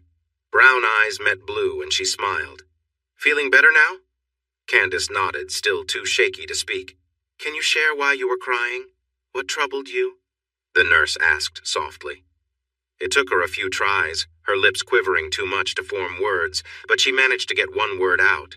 It was the truth. "Lonely." Margaret's eyes showed understanding and compassion for her. "You're having a tough time at home, aren't you?" Candace nodded slowly, gasping a few times as her chest felt tight again. "Shh, it's okay. Just breathe slowly," Margaret said gently. Candace followed her advice, closing her eyes and focusing on her breath until she felt calmer. Shivers ran through her body as the tension began to fade. "I'll see if we can keep you here another night. Since your father isn't home, I think it's best for you not to be alone tonight," Margaret told her. Candace looked at Margaret confused. "Where is he?" she asked. Margaret sighed with frustration. "He should be in jail for what he did to you three, but the sheriff took him to his lawyer's office instead. They've been in there together for a while." She looked into Candace's eyes and saw she was calming down. "Let me find out what I can do." Candace took Margaret's hand. "Thank you." Margaret watched her for a moment to make sure she would be okay, then nodded and left the room. Candace's mind was spinning with the news that her father was still out there after hurting them. It didn't surprise her, but the unfairness of it took her breath away. She knew her father's plan to leave his family, his job, and the town, and she even knew when it was supposed to happen. Months ago, she'd accessed his computer looking for something she could use against him. She uncovered his messages and learned about his scheme. He planned to take money from the employee pension fund during its transfer to a new plan. The change in account numbers had been hidden from everyone but her. This change happened just 2 days ago. Candace had created an online archive to keep every email and text related to her father's scheme. She even recorded calls from his office phone concerning it. Taking a big risk, she had sneaked into his home office and copied important documents. That was when she found out about the offshore accounts. Knowing the account numbers and access codes allowed her to interfere with his plan. Candace added every document she could find that linked the sheriff and her father's lawyer to the scheme. They were helping him for a share of the money. The last piece of evidence she collected was hospital records, proving her father had the police lower Cal's blood alcohol level from an accident that left her with a scar. Today, her biggest worry was that her father might hurt her or stop her from telling the truth before she could reveal his wrongdoings. He was becoming more unpredictable as the deadline approached. If he found out what she was doing, she wouldn't be safe anywhere in the county. Even though Cal was also being let go by their father, Candace couldn't depend on him for help. He was just as harsh as his father, but he lacked the cleverness that his father had. She was all by herself. Her father's plan was about to go into action, and he had just lost his temper, almost ruining everything. Candace figured that the sheriff and the lawyer were keeping him away to protect their share of what was coming. Candace knew she didn't have much time to set her plan in motion. She realized she couldn't do it from the hospital. She had to go back home to her bedroom to get her laptop. She would have taken it with her if she hadn't been so confused. After getting her laptop, she needed a safe place to hide from her father and the sheriff. She would figure that out later. She sat up. Her head hurt, but not as much as it had the night before. She needed to get dressed and leave before the nurses came back. Standing up felt like a big win. She found her clothes from the night before in the closet. She got dressed quickly but tucked her hair into her blouse to hide its color. Once she was by the door, she waited for a break in the sounds outside, then slipped out and hurried to the stairwell, making her way down to the first floor. It was easy to leave the hospital without being seen. Getting home would be more difficult. Then she remembered the old man who lived a block from the hospital. He repaired old bicycles in his garage and sold them. She walked in that direction and saw him rolling his bikes onto the driveway. She noticed a pink bicycle with white streamers on the handlebars and smiled. It wouldn't look out of place for her at all. "Hello, Candy," he called out with a big smile. She looked closer and realized he was one of the patients she'd met in the hospital. "Mr. Nash, it's good to see you." The old man was glad she remembered his name. "Please call me Bert. I'm feeling much better. It's nice to see you." Then he noticed the bruises on her face. "Oh my, what happened?" She considered saying she fell to avoid a long explanation, but she didn't want to lie. "Daddy hit me." His eyes went wide. "Why did he do that?" Candace took a deep breath as the memories tightened her chest. "He hurt Missy and Crystal. I was trying to help Missy." Bert hugged her tightly, and she held on until she felt calmer. He let her go and smiled. "You're not too hurt? Should you be in the hospital?"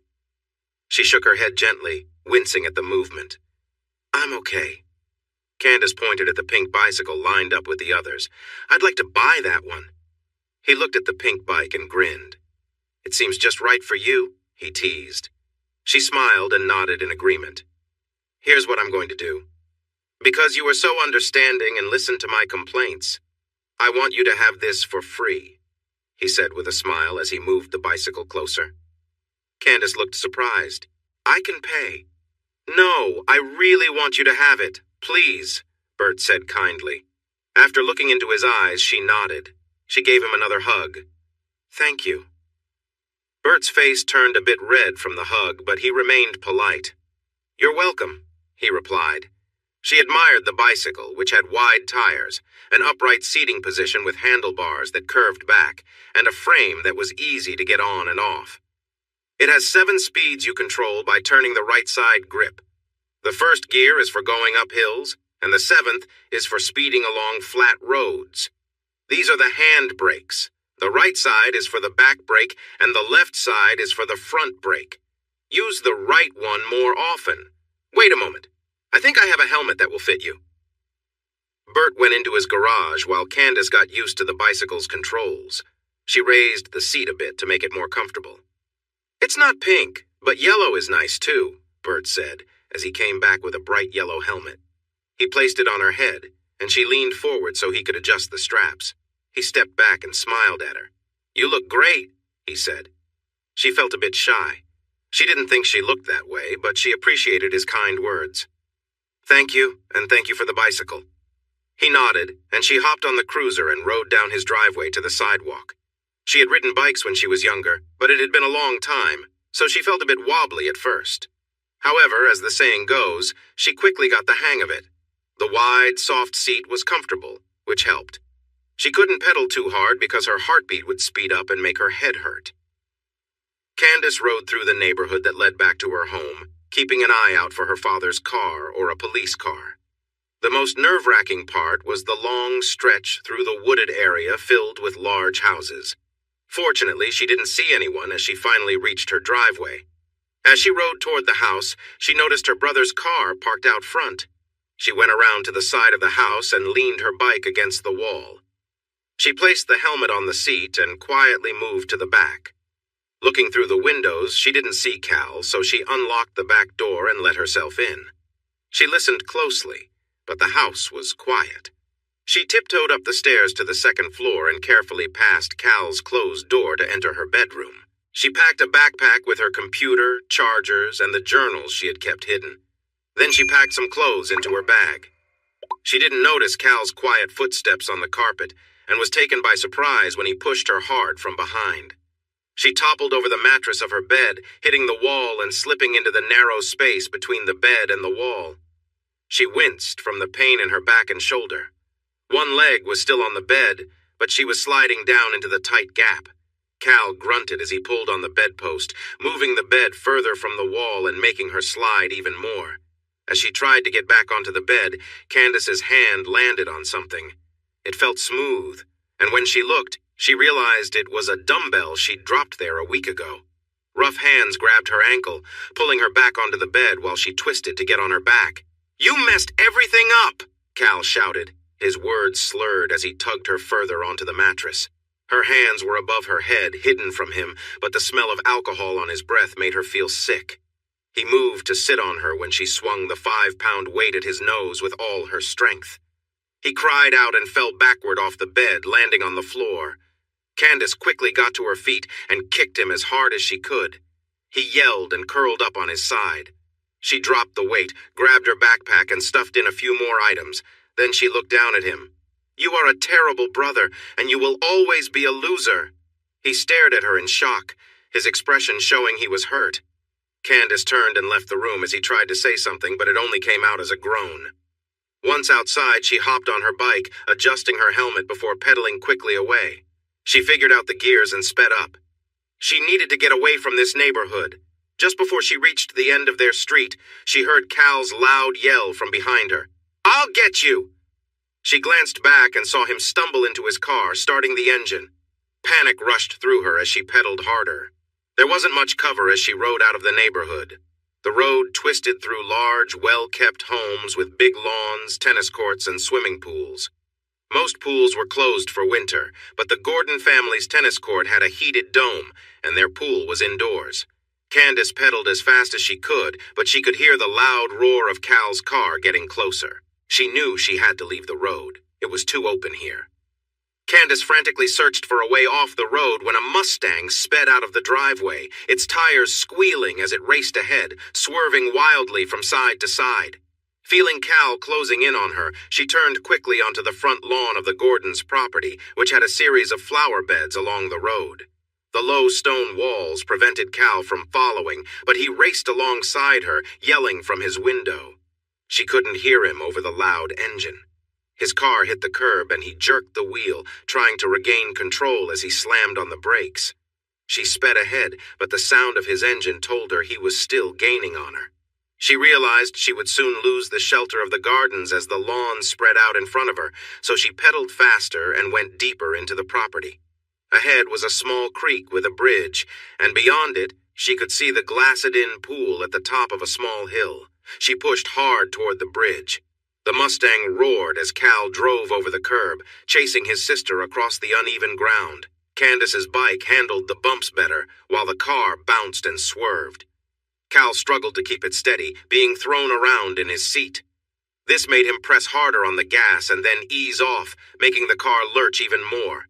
He almost caught up with her bike, but then the front of his car sank into the soft earth, causing it to veer off to the side. Candace felt her heart race as she sensed him close behind her. Then, the bridge was right under her wheels. She turned left to follow a gravel path back toward the road. She heard the Mustang's engine rise sharply as it took off over the creek. Unable to resist, she glanced back just as the car landed and powered up the hill, crashing through the glass wall. Her bike suddenly tipped, and she was thrown over the handlebars and into the bushes along the path. Behind her there were shouts and loud noises. Momentarily dazed, she lay still. Pain throbbed in her head, matching the beat of her pulse. Although she was hurting from the fall, it was the pain in her head that kept her on the ground.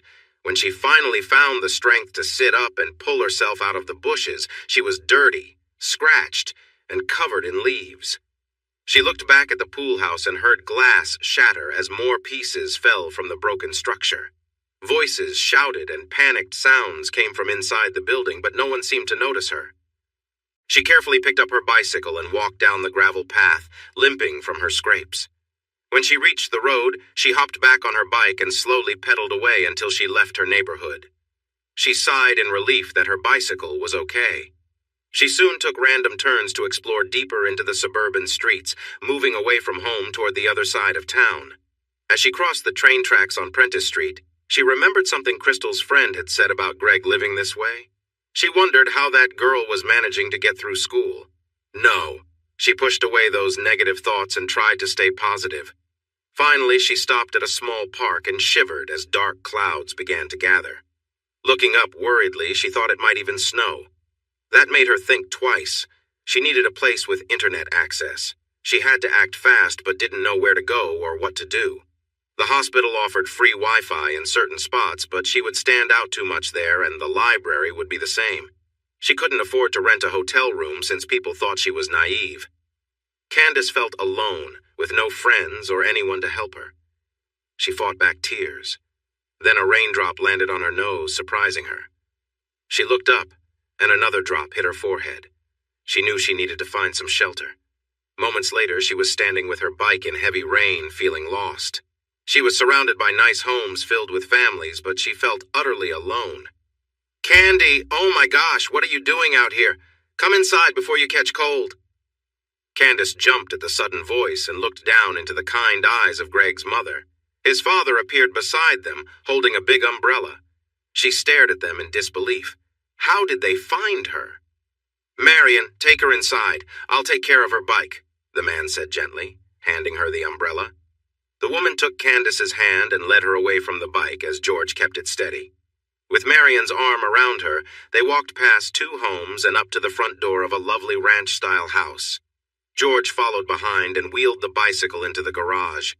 Once inside, Candace saw one of the coziest homes she had ever been in. Marion helped her take off her helmet, trembling from the cold. "You're freezing! George, fill the bathtub with hot water!" Marion called out as she eased Candace's backpack off. George quickly went to help. "How did you get so muddy?" Marion asked softly, brushing twigs and leaves from her hair.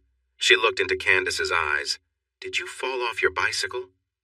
The warmth and care in the woman's voice made Candace lose her grip on her emotions, and she began to cry as the stress of running away washed over her. Marion wrapped her arms around her, and Candace held on tightly, shaking as tears streamed down her face. "Mom? What happened?" Candace jumped slightly when she heard Greg's voice from the other side of the room. "Go back to bed, Greg. Your friend had a little accident on her bicycle and got caught in the rain. I'll be with you in a moment," Marion replied to her son.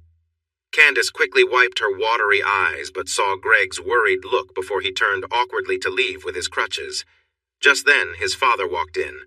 "The bathtub is filling." "Dear, please hang up your dressing gown on the hook behind the door for later," Marion said, and he stepped out. Marion bent down to untie Candace's shoelaces, taking off her sneakers. Then, she guided her across the room and into the hall leading to the bathroom. Once inside the small space, she accepted a dressing gown from her husband, gently urged him to go, and closed the door. "Let's get you out of these wet clothes and see if you have any marks worse than scratches," the mother said softly. They carefully removed the wet clothes, and Marion frowned at the number of small cuts, but assured her that none were serious. Candace felt surprisingly comfortable with the woman, even in her vulnerable state. Next, she helped Candace slowly get into the hot water. The bathtub was smaller than the one in her mansion, but the warmth was cozy, and the feeling of care was something she hadn't felt in a long time. Suddenly, Candace realized this was her last night pretending. Tomorrow, everyone would know she was not who she seemed. She would be alone and disliked, and that thought made her heart ache. Tears began to flow again. "Hey, it's all right. You're going to be okay," Marion comforted her. "No, it's never going to be okay again," Candace stammered, her sobs choking her. "Shh, take it easy. You're not alone," Marion said, and Candace shook her head as she cried. "I'm so alone, and tomorrow everyone will hate me." Marion knelt beside the tub, stroking Candace's hair and making soft sounds to soothe her. "What's going to happen?" she asked gently. Candace looked up with tear-filled eyes, trying to calm her breathing. "All the PP people will know not I've been faking." Tears continued to flow down her cheeks as she gasped for air. Marion looked at her closely but kept holding her hand, gently stroking her head. "What have you been pretending about, dear?" "The BBB brain damage," Candace admitted, trying to hide her face from Marion. Marion blinked in surprise but remained calm. "Can you explain why you did that?" Candace turned her face back to Marion and wiped her tears. "The night of the accident, I heard Daddy tell the doctor to leave the scars. He's always disliked me. He wanted me out of his house." She looked into Marion's eyes. "I didn't know what it really meant back then, but I sensed he was planning something terrible. He knew I was smart and was worried about me, so I felt I had to go." She stared at the water. Pretending to be hurt was my only idea to stop him from sending me away. She took a deep breath and exhaled slowly to calm herself before speaking again. Daddy still dislikes me, but now I think I disgust him. He just ignores me otherwise. Her eyes widened in wonder. The way other people reacted surprised me. They were so nice. I didn't expect that. She looked at Marion again. Before, I had no friends. I struggled to talk to people, and everyone treated me coldly because I was a Tafferty. I was awkward and defensive, mostly just lonely. Now, people talk to me and smile. I learned how to listen and communicate. I made friends. Her expression turned sad. But now, no one would want to be my friend. No one will believe me. Marion touched her arm. I'm confused. Why did you want to stay in that home if he treated you like that? Candace wiped her face with water and then looked at Marion. Over time, I figured out Daddy's plan. The employee pension fund. He's going to take it.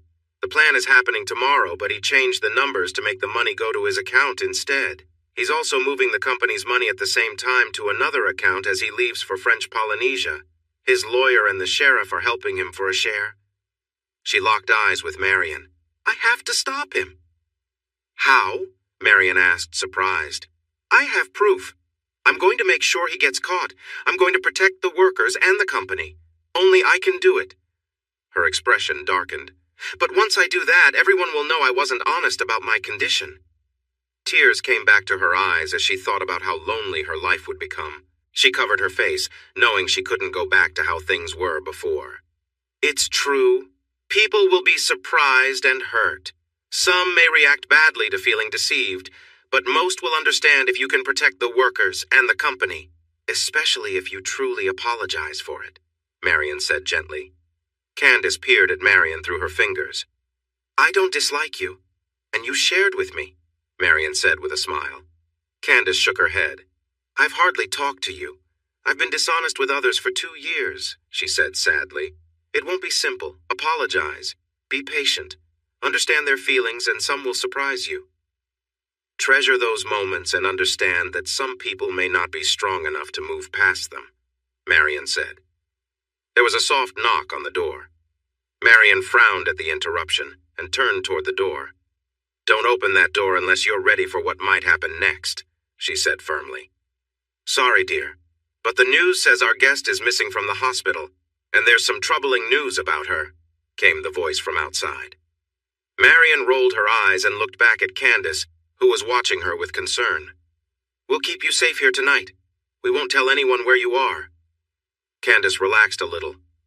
We should find out what this news is about your brother. He tried to run me over with his car. He crashed into the neighbor's pool house, but I got away after I fell off my bike. He was drinking, but the sheriff won't do anything, just like last time I was hurt. Cal never has to face the consequences of his actions, Candace said bitterly. Why would he do that to you? Marion asked in disbelief. Candace looked at Marion with tear-filled eyes. He blames me for our mother's death, just like Dad does. Marion leaned back in shock. That wasn't your fault, she exclaimed. How could anyone be so heartless as to blame a child for birth problems? Candace felt overwhelmed by Marion's kindness and began to cry. She squeaked when Marion kissed her forehead. They hugged over the edge of the tub, with Candace's head resting against Marion's shoulder.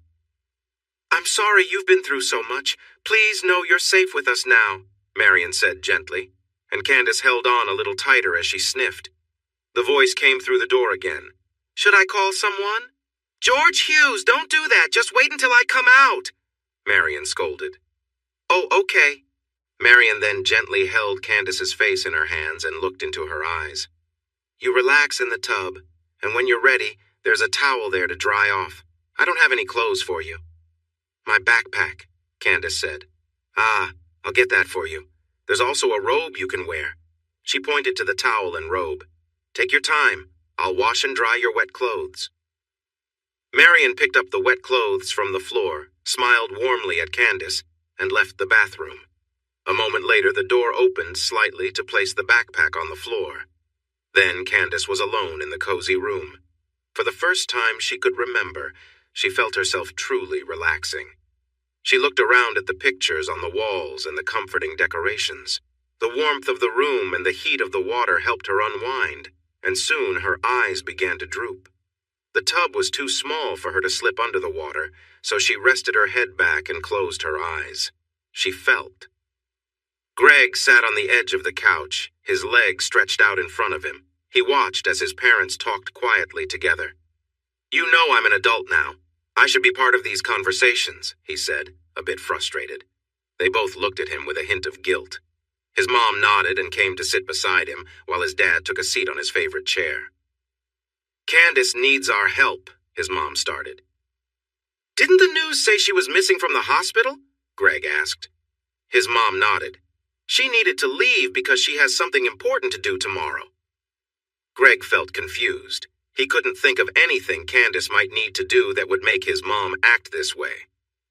"I'm going to tell you something, but I need you to stay calm and think carefully," she said. Greg's eyebrows raised. The whole situation felt more and more strange. "Candace isn't struggling with her mind," she explained. Greg frowned. "What do you mean?" "She's been pretending since the night of the accident," his mom continued. Greg shook his head and his thoughts turned to Crystal, making him feel angry. "Like her sister," he said sharply. "No, it's not like that at all," his mom shouted, surprising him. He hadn't expected her to react this way. "Candace didn't do this for selfish reasons. She was trying to stop her father from putting her out of the house. She made herself a legal dependent. It sounds like she didn't have a good home life with her father and brother against her. She must be really strong to stay in that situation," she insisted. "Should we call the hospital?" Greg's dad asked. "No! No one can find out Candace is here. Tonight we're giving her a safe place to stay. Tomorrow is another matter," their mom said firmly, staring at Greg's dad until he nodded. Then she turned to Greg, and he felt he had to agree. He had never seen his mother so determined before. "Do you trust me?" she asked Greg directly. "Yes," he replied without hesitation. His mom never lied to him, and she had a better sense of people than he did. He wished he had encouraged Crystal to spend more time with her, so his mom could have warned him. He realized he had been ignoring the signs about Crystal. Although he was still puzzled by Candace's behavior, he knew he could trust his mom's instincts. He sighed. "Where will she sleep?" he asked. His mom smiled at him proudly, and that felt good. "Could she sleep in your bed?" she suggested, and he was taken aback. "Not with you. You would sleep on your father's recliner, of course," she added quickly. His dad chuckled, as if he knew what Greg was thinking. Greg shot an annoyed look at his dad, who just smiled back at him. "George said another place for dinner," his dad said. "That's supposed to be Greg's job," he replied with a frown. "Not while he's using crutches," Marion said with a hint of mischief. "In my day, we worked through our injuries. I helped with the chores all while limping around," George exaggerated. His wife rolled her eyes. "You've never had a real injury. The closest you got to a cow was the picture on your milk carton, and the only crops you dealt with were in your cereal. Don't forget that I grew up on a farm, George." Oh, Mom's using your full name, Dad. "Better give in now," Greg teased. George puffed up and ruffled Greg's hair as he headed into the kitchen to grab some utensils. His mom turned her attention to Greg. "I changed your sheets today. You haven't made a mess of your room since you got back, have you?" Greg feigned shock. "How could I? It's only been 2 hours," she chuckled. "You've made bigger messes in shorter time." Acting hurt, Greg sighed dramatically. "Oh, you've wounded me, Mother. I'll just go back to my room and make sure all my secret stuff is hidden." His joke made his mom laugh, and he dropped the act, smiling. Greg carefully lifted himself onto his right leg and positioned his crutches. His mom stayed close to make sure he was steady. He glanced at her. "I'm being super careful. Once I get the hang of these, I'll zoom around the house." Marion smiled but rolled her eyes. "I know you want to be active, but you have to heal.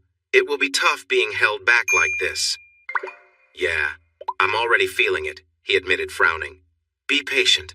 I know you can handle this," his mom said, looking him in the eye. He nodded back at her. "And remember to keep an open mind about Candace. What she went through was difficult. We need to support her. She'll need friends now that people found out she was pretending to be someone else," she continued. Greg nodded. "That still surprises me," he said quietly, then awkwardly made his way down the hall to his room. He caught a glimpse of the bathroom door and thought about meeting Candy outside. Now he wasn't sure how real that moment had been, and it left him unsettled. He entered his room and looked around. He had only joked about hiding things, since the internet was more reliable for that. He felt a bit nervous about having her in his space. The first time Crystal came over, she noticed a sock under his bed and jokingly called it his fun sock. He didn't quite understand what she meant, and it made him feel a bit uneasy. After that, he made sure to keep his room tidy. Thinking about his ex-girlfriend was upsetting, so he tried to forget her, but then he thought of Candace. He remembered what she had told him the last time they saw each other at the hospital. She wanted him to be her boyfriend. He wondered if that was real, or just part of someone else's plan. He took a deep breath and closed his eyes. He knew he needed more time to heal from Crystal's betrayal. It still hurt a lot. Now Crystal's sister was going to stay in his room. That made him a bit uncomfortable, but he trusted his mom's feelings about it. He opened his eyes and looked toward the door. Candace stood there, looking at him with a mix of nervousness and hope. Her pink hair was slightly wet, and she wore his dad's old robe, which felt a bit odd. But he could not overlook how beautiful she looked. For a moment, everything else faded away. How could anyone want to harm her? But his heart reminded him that he had been misled before.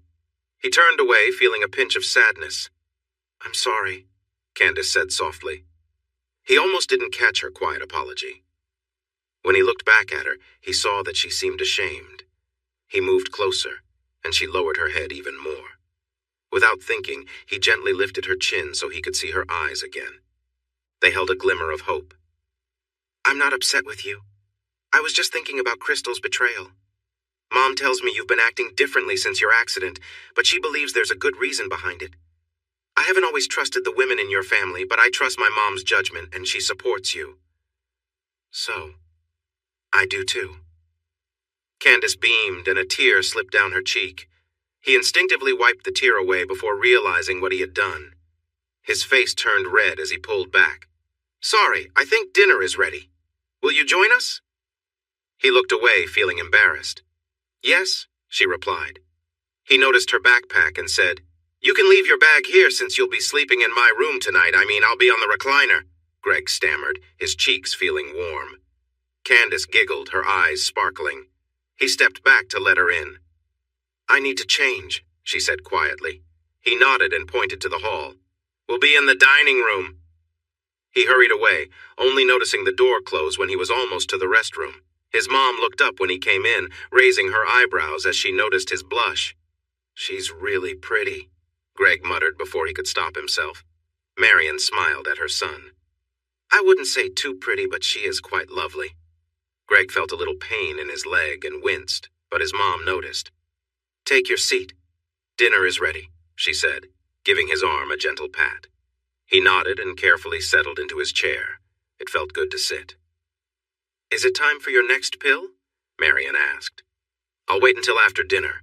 I'm not sure how long I can stay awake," Greg replied, exhaustion creeping in. His mom lovingly ran her fingers through his hair before returning to the kitchen. His dad walked into the dining room and sat down, smiling at Greg. "We have quite the lovely guest. I know you'll be a gentleman while she's here," he teased quietly. Greg glanced at the doorway and shot a look at his father. "Of course." "Stop teasing Greg," Marion said as she came in with their plates. She placed the dishes on the table and gave her husband a firm look before heading back to the kitchen. Candace appeared in the doorway, looking a bit shy. Greg turned and felt his heart race as he noticed her in a fitted pink shirt and a skirt. He opened his mouth, but no sound came out until he cleared his throat and shook his head to focus. "Please take a seat," Greg stammered, pointing to the chair across from him.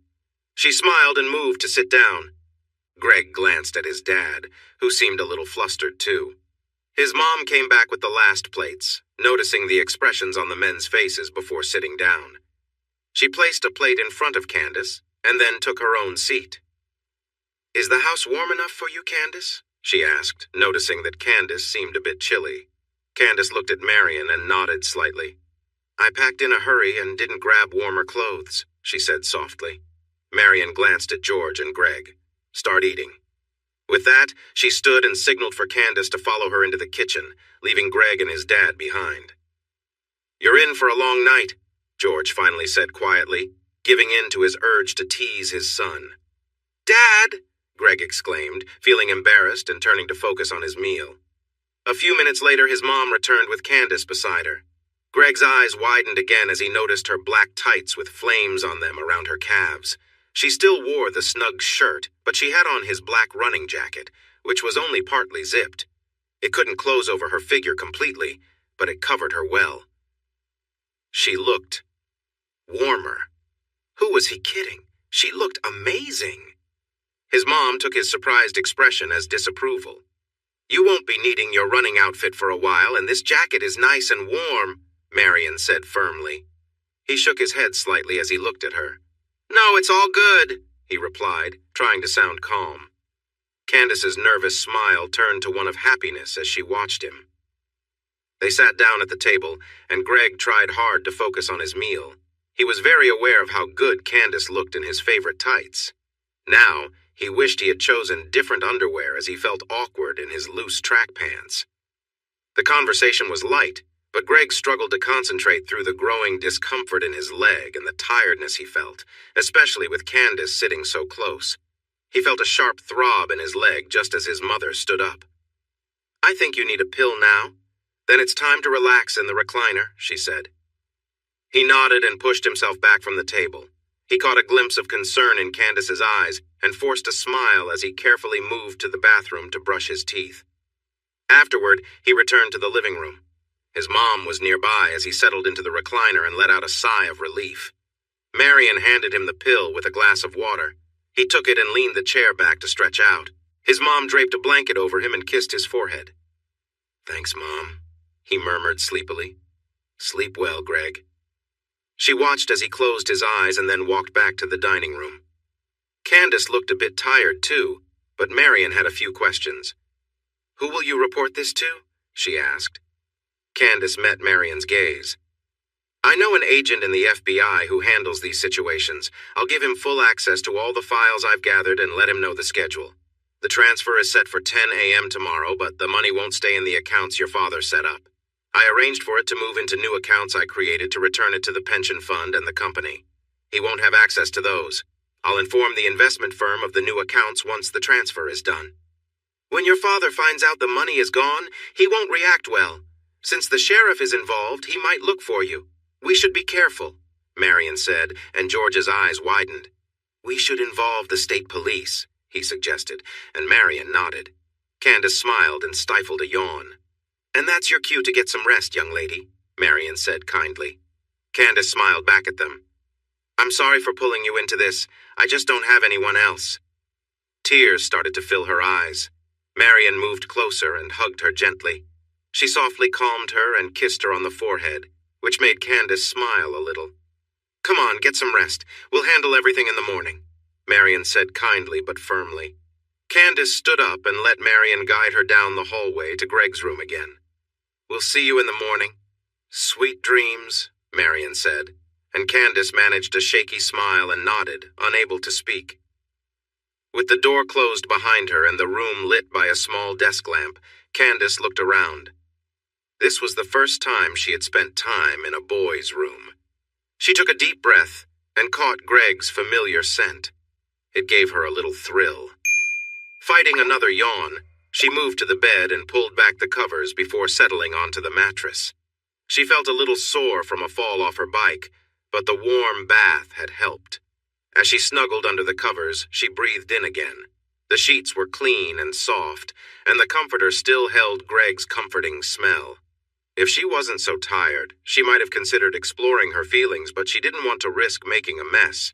Instead, she closed her eyes and let herself drift into a deep sleep, feeling warm and safe. After a restless night, Byron's mood worsened with each passing minute. He wasn't used to feeling uncertain, but with the deadline for the funds transfer approaching, he felt doubt creeping in. It was too late to change the transfer details, and even checking the accounts could raise questions, so he had to stay hands-off until it was done. He had been careful and left nothing to chance, but this was the first time someone from the Tafferty family had mishandled company funds. This thought made him frown. Byron, relax! You're making me nervous, and it's already tense enough, Byron's lawyer, Preston Mathers, said in frustration. Sheriff Todd Winslow entered the room with a grim expression. Preston looked at him in annoyance. What's your problem? The sheriff ignored the lawyer and focused on Byron. Your son is dead. What? Byron said, shocked. Todd looked at him sternly. He lost control of his car and crashed into the Gordon estate, driving through a wall and into the pool. He didn't get out in time and drowned. On top of that, he hit Hal Gordon's wife, Belinda, as he crashed. She's in the hospital with broken bones. Lucky for her, it wasn't worse.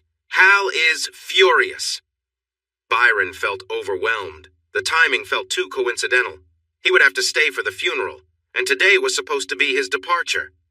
Byron's thoughts drifted to his son and why he had been driving so carelessly. He knew Cal had a drinking problem, but this was too much. The sheriff continued. There's still no sign of your daughter. She left the hospital yesterday afternoon and vanished. Where could she have gone? Byron snapped back at the sheriff. Like I understand what goes on in her head. It's time. Byron and Todd looked at Preston, who signaled to his watch. With a dismissive look at the sheriff, Byron turned on his laptop. Once on the desktop, he opened his offshore accounts. He logged in and clicked on Account Summary. The two accounts he had set up appeared, and seeing the balances filled him with relief. One account held his pension money, and the other had business funds. A slow smile formed on his face. He was a very wealthy man. He shared a relieved smile with Todd and Preston. Now it doesn't matter what happened in the Gordon's pool, right? Byron smirked, and Todd chuckled in agreement. Preston looked at the screen anxiously. Byron! The money! Byron glanced at Preston, puzzled, then looked back at the page. His heart sank as he saw the balances read 0. What? He refreshed the page, but a login prompt appeared. He stared at it, confused, then entered his details again, but received a message saying his password was wrong. He tried once more, being careful, but was denied access again. What's going on? Todd asked, his face reddening. I've been locked out of my account, Byron said, his voice tense as he tried to comprehend what was happening. I didn't deal with your nonsense for years just to lose out today. I want my money, the sheriff shouted. Byron turned to him, frustrated. The money is gone. Someone took it, he yelled. Todd let out a harsh laugh. I think you're trying to pull something here. You planned this to keep it all, he yelled, then drew his firearm and aimed it at Byron. You're going to give me my money now. I can't access the account, Byron shot back. You have other accounts, personal ones, and my price just went up to $5 million. Get to your bank and transfer the funds, Todd demanded. Byron, feeling angry, logged into his bank's website, only to find a message saying his accounts were frozen and he needed to visit the bank to resolve the issue. His face went pale. Unbelievable, he muttered quietly. Don't you dare tell me there's no money, Todd yelled. Seriously, Todd? Calm down, Preston said, raising his hands to soothe the man. As Preston got between Byron and the sheriff, Byron pushed the lawyer into Todd. The gun fired, and then Byron punched Todd in the head, stunning him. Byron followed up with a kick, making Todd drop the weapon. Todd grabbed a lamp from a table and hit Byron on the side of the head, pushing him back. Blood flowed from the cut on Byron's forehead. Preston fell to the floor, holding his stomach in pain, but he landed on the gun as Todd knelt to pick it up. He struggled to get up as Byron ran out of the room. Call! An ambulance!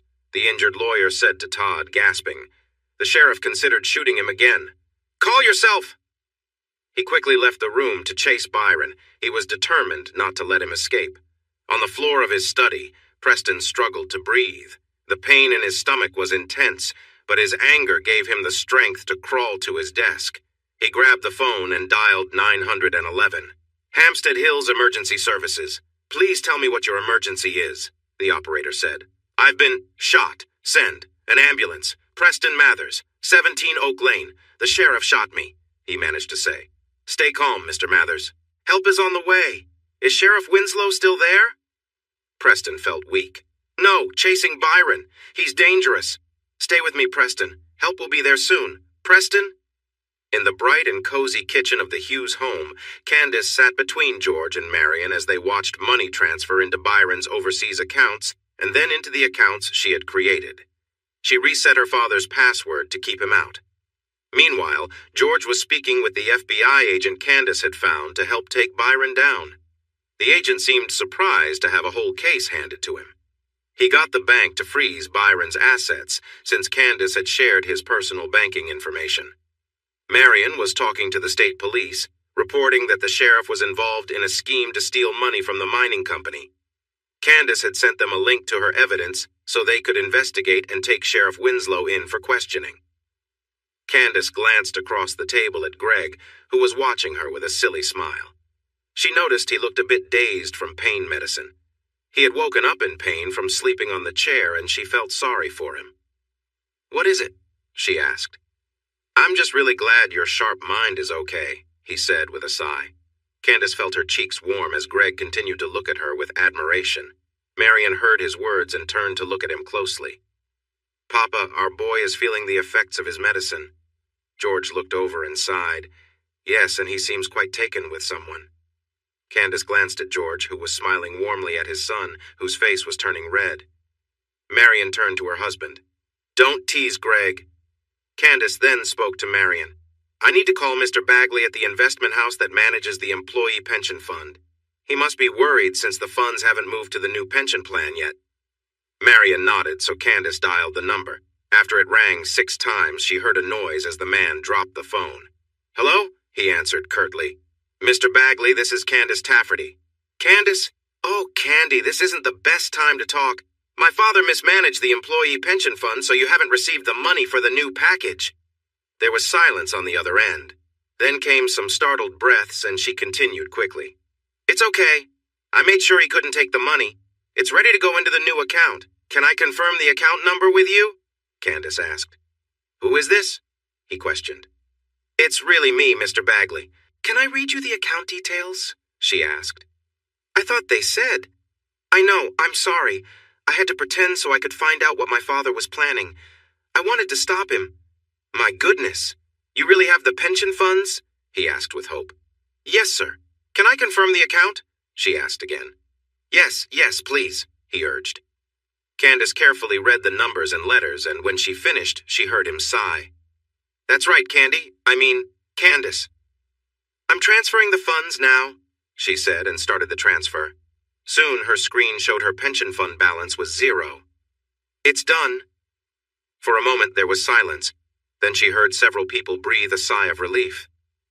"Thank you, Candace. I don't know how you did it, but thank you. This started as one of the worst days of my life, and now you've saved it," Bagley exclaimed. "I'm glad to hear that. I need to reach Mr. Stevens now because my father also took the company's working capital. That needs to be returned as well." "How could he do this?" he asked, sounding angry. "He was planning to escape to an island in French Polynesia. I canceled his flight tickets, too. He can't leave now as the FBI wants to talk to him." Mr. Bagley burst into laughter. "You are amazing, Candace. Thank you again." "You're welcome. Goodbye," Candace replied and hung up, smiling broadly at Marion. "That feels great, doesn't it?" her mother asked. "Absolutely. I'll make the next call." She had a bit more trouble getting Mr. Stevens to understand. He was quite upset when he learned there was no cash in the bank. Candace calmly explained what had happened and transferred the money back into the account. The man was much friendlier once he saw the correct balance. She let out a long breath. "The company needs a new policy for handling these transactions. Even someone like Tafferty shouldn't be able to take out that much money without proper approvals," Candace suggested. "But it's Byron's company," Mr. Stevens said in surprise. "Not for much longer," Candace replied. "Have a good day." Candace leaned back and relaxed. George was talking quietly with their FBI contact. When he finished, he smiled at the others. "A team of investigators will arrive later this afternoon." "Is there anything else to do?" Marion asked. "I want to go check on Missy and Crystal at the hospital," Candace said, looking at Marion. "I think it's better to wait until the authorities have gathered the sheriff, your father, and his lawyer. They currently don't know where you are, and we should keep it that way for now. Missy and Crystal are safe at the hospital, and I'll call to find out how they're doing. Does that sound okay?" Marion suggested. Candace nodded with a smile. "Please ask for the head nurse, Margaret Stewart," she added. Marion put her phone on speaker, dialed the hospital, and asked for Margaret. The call was forwarded to the nurse's station, and Marion heard the nurse's voice. She sounded busy. "Nurse Stewart speaking." "Hello, this is Marion Hughes. We brought our son Greg home yesterday," Marion started. "Oh, yes, Mrs. Hughes. Is everything all right with Greg?" the nurse asked, sounding worried. Marion smiled at her caring tone. "Yes, well, he had a tough night and we gave him one of his pills this morning. He seems to be feeling very energetic now," Marion admitted. "If they're too strong, you can cut them," the nurse suggested. "Pharmacies have tools to do that safely." "Thank you. We'll try that," Marion said. "Is there anything else?" the nurse asked, sounding distracted again. "I was curious about how Missy and Crystal are doing," Marion asked, and Candace moved closer to hear the response. Margaret sighed. "I'm afraid I can't share any details with anyone but family." "Oh, please tell me," Candace said into the phone. Marion gave her a cautious look. "Candy, is that you?" Margaret asked urgently. "Yes, I'm safe, but please don't tell anyone where I am," Candace responded, giving Marion an apologetic glance. "Why? What happened?" the head nurse pressed. "Dad took money from the company's employee pension fund and the working capital. I stopped him from taking it, returned it, and informed the FBI. You need to keep Missy and Crystal safe from him and the sheriff. They will be very upset," she said nervously.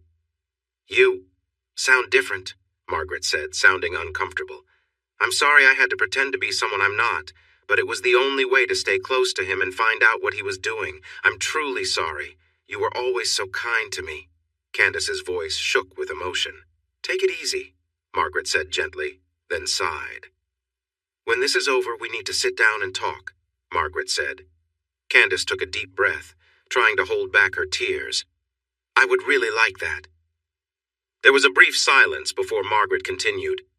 "I'll have someone from security watch over your mom and sister. They are both recovering and will be with us for a few more days." "Thank you," Candace replied gratefully. "I need to check on some things. I'll talk to you later," Margaret said, then ended the call. Marion looked at Candace. "No more calls until we catch the troublemakers." Candace nodded and hoped they would be arrested soon. She really wanted to talk to Margaret. Byron hurried inside his family home, glancing at the family portraits that hung on the walls. They seemed to judge him, making him feel angry. He rushed to his office. He needed to act quickly. The trouble he caused earlier would slow things down, but he knew Winslow would arrive soon. He needed to grab the cash from his safe and his travel bag, then leave town fast. Something had gone wrong with his plans, but he would think about that later. When he opened the safe, he paused in shock. He remembered putting $20,000 there just a week ago. Then he realized Cal had been in his office when the safe was open. Cal had come in to argue about his allowance. Byron suddenly felt certain that Cal had taken the cash when he wasn't looking. He grabbed his handgun and a box of bullets from the safe, putting them in his jacket pocket. Cal might have hidden the stolen money in his room, as he was not very clever. Byron took his travel bag and hurried up the stairs. On the steps, he noticed something that made him stop. There was blood. Had Cal been hurt on his way out? As he continued towards Cal's room, he saw more blood on the carpet next to Candace's bed.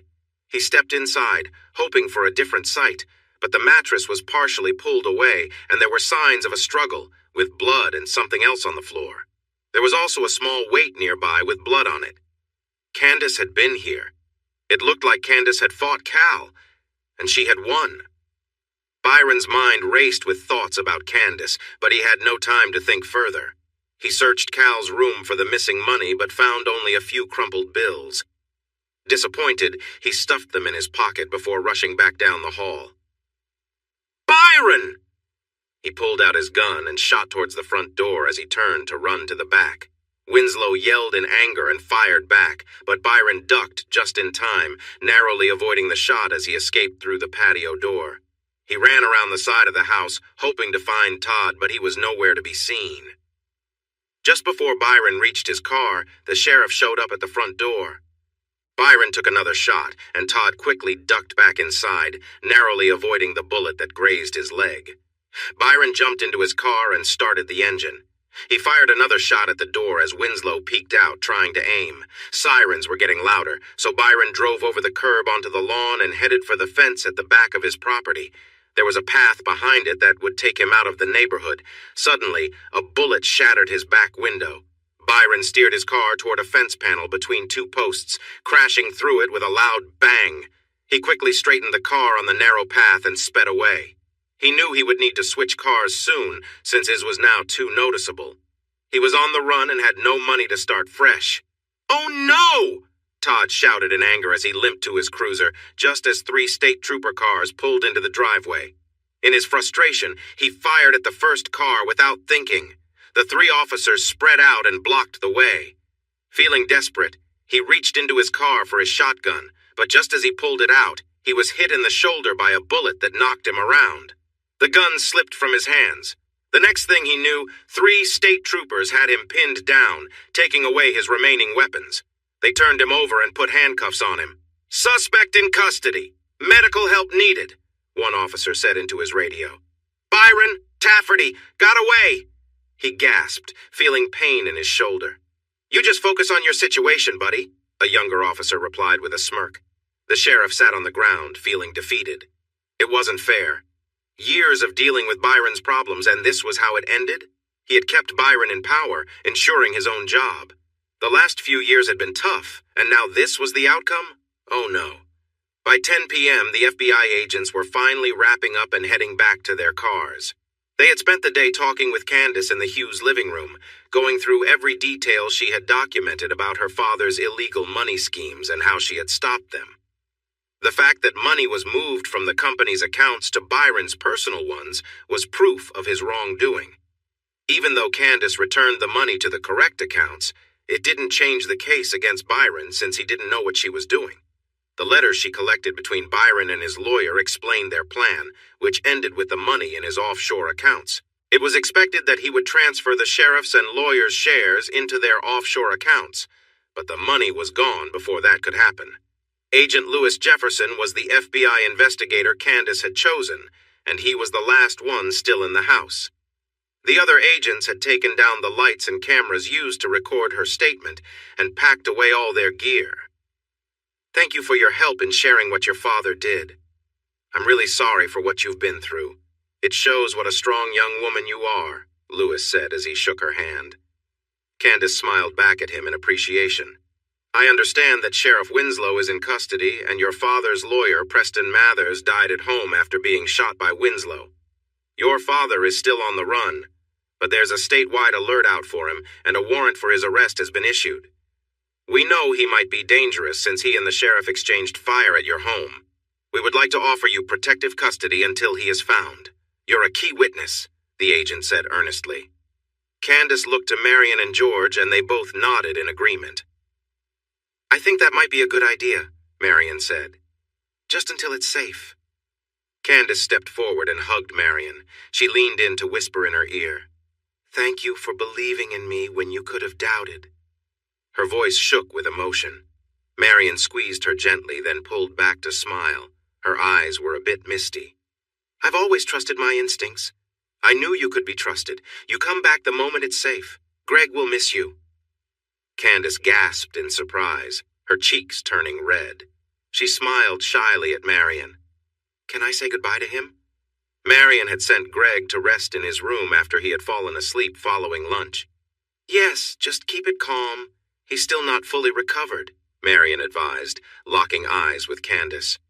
Suppressing a big smile, Candace nodded and then turned to Jefferson. "I'll go with you, but I need to say goodbye to Greg first. Can I also stop by my house to pack a suitcase?" "Of course. I'll be outside making arrangements," he replied. Then he turned to Marion and George. "Thank you both for looking after Miss Tafferty." "It was our pleasure. After all, she's like family," George said, grinning. Marion playfully elbowed him, and he acted dramatically surprised. "What? It's clear as day." Marion rolled her eyes at her husband's joking as Candace hurried down the hall, her face warming with excitement. She took a few deep breaths and gently knocked on Greg's closed door.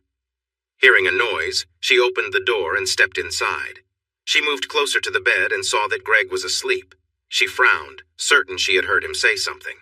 The blinds were closed, but the light by the bed was on. In the soft glow, she saw his eyes were shut. She also noticed the covers were lifted. Candace. Greg was dreaming of her? She wasn't sure what to do.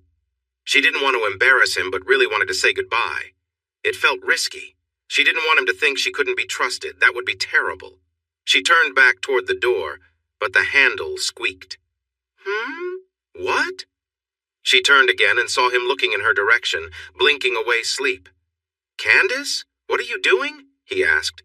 The FBI is putting me into protective custody. I wanted to say goodbye. What? Wait, you're leaving? He said, sitting up quickly. She moved closer to him to help calm his worries. Just until they catch my father. I'll be back. He took a slow breath. Oh. Good. I'd like that. Me too, she said with a smile, and he was watching her closely. She wished she could kiss him, but feared she might startle him.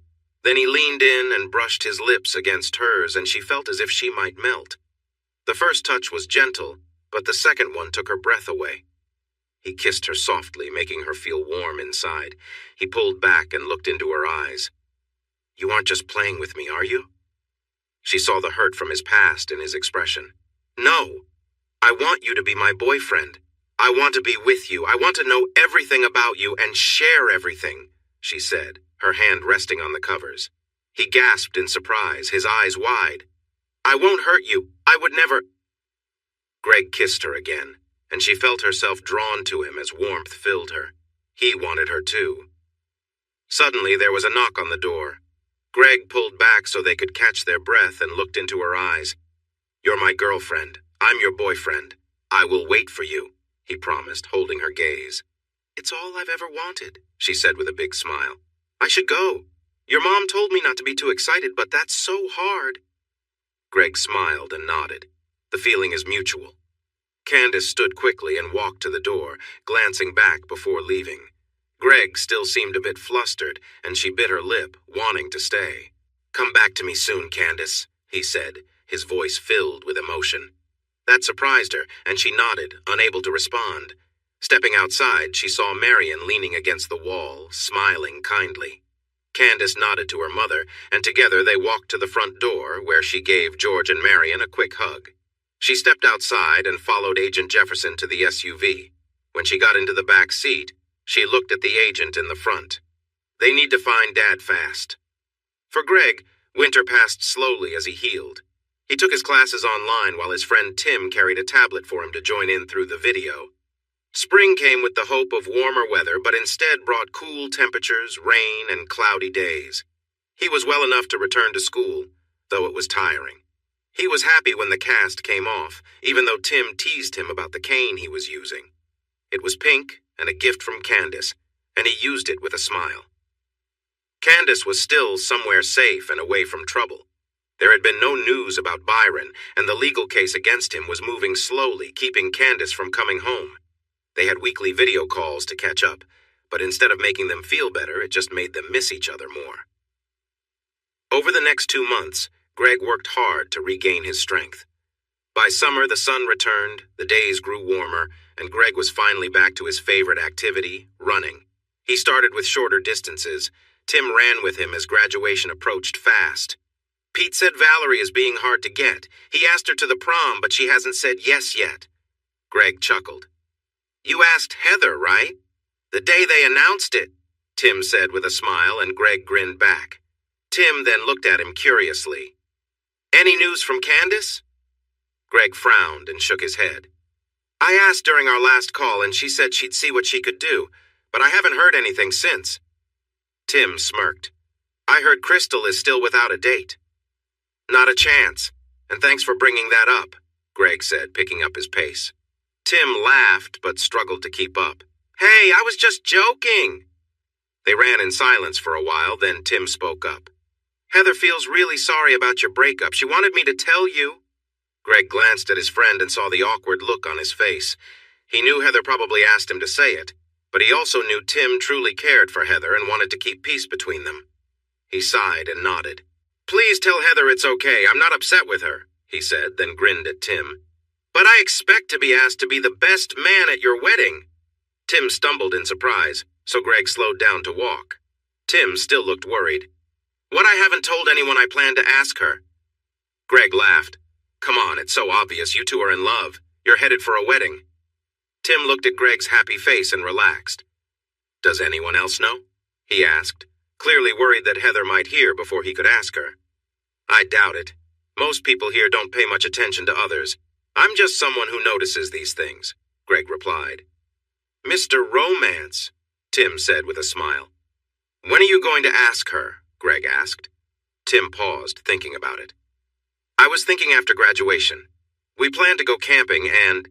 He stopped when he saw Greg's serious look. Is there anything stopping you from doing it sooner? Greg asked. No, I have the ring. Don't you think Heather would love to share this news with her friends at prom and before graduation when everyone is about to start new adventures? Greg asked. Tim blinked as he realized Greg was right. Heather would love that. Wow, I didn't think of that. You really are Mr. Romance. Greg shrugged with a proud smile. They turned and started heading back. After Tim returned to thoughts of how he would propose that evening, he noticed Greg was no longer smiling. He realized that Greg's comment about people not noticing others applied to him, too. He felt bad for not recognizing his friend's struggles. I really hope Candace can come to prom, Greg said. Tim noticed Greg's surprise and the worry on his friend's face. Thanks, Tim. So do I, Greg replied, smiling back.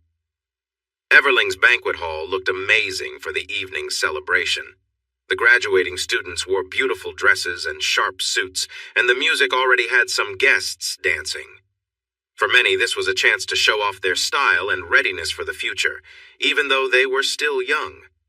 Many students would soon head to college, some even in different states, so tonight was also a time for goodbyes. Tim and Heather were surrounded by their friends. Heather was glowing as she showed off her engagement ring. Everyone was happy to see it finally happen. The football players were there, some looking a bit uncomfortable in their rented suits, but their dates looked stunning in their dresses. The ladies shone brightly against the backdrop of the boys' ill-fitting suits. When Crystal Tafferty arrived, everyone noticed her striking beauty.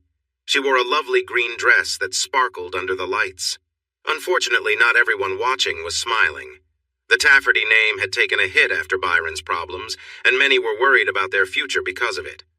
Parents would have had a tough time losing their jobs and pensions, and their kids might have worried about going to college. Crystal felt the effects of Byron's actions, even though she had nothing to do with his plans, and had suffered because of him. Then there was how she treated Greg, which everyone at school knew about. It had become a topic of gossip, much to Greg's embarrassment. Tim spotted the redhead standing a little ways inside the entrance. He noticed she looked uneasy with the unfriendly looks directed at her. He took a deep breath, preparing to help her, but then he stopped. At the entrance stood a striking woman in pink. Tim heard Heather quietly gasp as she noticed Candace Tafferty, too. The tall woman wore a dress that hugged her figure and revealed a bit too much, which was partly hidden beneath her soft pink hair. Tim smiled as Greg entered the hall to stand next to Candace. He put his arm around her shoulders, and she smiled shyly back at him. They shared a sweet kiss, announcing to everyone that they were together. Greg wore a sharp suit that looked perfectly fitted to him, much more fashionable than what his classmates had on. Tim knew from running with Greg that his leg was all healed up and he was back in great shape. The couple moved further into the hall, and everyone watched in surprise as they stopped next to Crystal and smiled at her. When Greg offered her his other arm, there were gasps from the crowd. Crystal looked surprised, but accepted his arm. They paused for a quick photo with Greg between the two women before joining Tim, Heather, and the others. "Good evening, everyone," Greg said with a big smile, and the group responded with soft greetings. He continued, "I'd like you to meet my girlfriend, Candace." The voices were more lively as she nodded and smiled happily, though a bit shyly. Greg turned to Crystal, who looked up at him with anxious blue eyes. "Everyone knows my friend Crystal. If I can move on, I hope you all can too," Greg said, looking at his teammates and their companions. He glanced back at Crystal and noticed she was close to tears. "Hey, no tears. It's prom, so let's see those smiles," he said cheerfully. Crystal nodded and managed a shaky smile. He nodded back and then turned to Candace, who gently held his face and kissed him. When she pulled away, he felt a rush of happiness and grinned at her. "I missed you too," he replied softly. This lightened the mood with his friends, who cheered in approval. They were blocking the hallway, so they moved into the main area to find their tables. The decorations looked lovely, and the dance floor seemed inviting. Greg was excited for the night. Later, when Candace arrived at Greg's house in the late afternoon, he was waiting by the door. He quickly pulled her into his arms and kissed her. They stayed close for a long time, and when they finally pulled away, they both smiled widely. That was when he noticed she was holding two garment bags. One was for her prom dress, and the other was a suit she had brought for him. She remembered how handsome he looked when he walked into the room wearing the suit. Marion was beside her and hurried to hug her son, who seemed so grown up. She had taken some pictures to send to George, who was away on a business trip in Belgium. Candace used his room to change into her dress, while Marion fussed over her, taking pictures of them together. Candace could see the warmth in Greg's eyes, which made her heart race with joy. They said goodnight to Marion and jumped into the waiting limo. The driver took them to Candace's house to pick up her sister, Crystal. Candace felt a bit nervous about this part since Greg and Crystal had some history together. During their chats, Greg admitted that Crystal was important to Candace, so he could forgive her, but a sincere apology would be nice. Candace promised to make sure her sister took responsibility for her actions and apologized properly, which seemed to satisfy Greg. Candace's own prom had not gone well, but she was genuinely enjoying Greg's. They danced and spent time with Greg's friends, filling the night with laughter and excitement. As the party began to wind down, Candace and Greg told their friends that the celebration would continue at her place if anyone wanted to join. Tim and Heather were in, as were Valerie and Pete, while the others had other plans. Candace, Greg, and Crystal got back into the limo, and the others drove in their cars. They parked in front of the large house, and Candace led everyone inside. Tim gazed at the old portraits lining the walls with wide eyes. "This is quite a sight," Crystal laughed. "Yeah, Mom is planning to donate them to the local museum." Pete noticed something missing. "Where's the painting of your dad?" Crystal shook her head. "Thankfully, there isn't one." Missy appeared at the top of the staircase with a cheerful smile. "I heard you all downstairs, so I wanted to say goodnight before going up," she said, as she walked toward the long staircase leading to the second floor. "Good evening, Mrs. Tafferty. We'll try to keep it down," Tim said politely. "Oh, just call me Missy. Don't worry about the noise. This big house could use some life," she exclaimed, waving her hands at their worried expressions. "I'm sorry. Forget what I said. Congratulations and have fun." With that, she smiled and headed up the stairs. Candace watched her leave with a sad look, and Greg squeezed her hand, drawing her back to him. She smiled and hugged his arm. Noticing the group's interest in the mansion's decor, Crystal decided to give them a tour. Greg and Candace walked at the back of the group. The lounge, known as the trophy room, was filled with pictures of the family's happy moments. They were there to remember the good times. Tim noticed a football in a glass case right away. Crystal saw his interest and smiled. "That's the winning ball from Cal's championship game," she said. Everyone turned their attention to Candace. They all knew about the difficult history between her and Cal. Candace approached the glass case with a sad smile. She lifted the lid and picked up the ball, which was a bit flat. She looked at Tim. "This ball represents the best time in my brother's life. He had a lot of potential back then. He was starting to struggle with drinking, but it wasn't the main part of his life yet. And he wasn't as smart as you," she said, grinning slightly as she tossed the ball to him. Tim caught the ball and smiled back, but then his smile faded when he felt how flat it was. "It really needs air," he said. Candace smiled again. "There's a ball pump in the garage on the back wall." Pete smiled brightly and hurried off when Candace pointed to the last door in the hallway. As they continued through the room, they looked at the photos on display while Crystal read the captions. Many pictures were from the opening of new mines. Crystal smiled and pointed to an old black and white photo of men standing in front of a mine. "This was the first mine the Tafferty family opened. It started everything. It closed years ago, but I remember visiting the museum before it shut down." "Who is running the company now that your dad is gone?" Valerie asked, a bit awkwardly. Crystal glanced at Candace, who smiled shyly.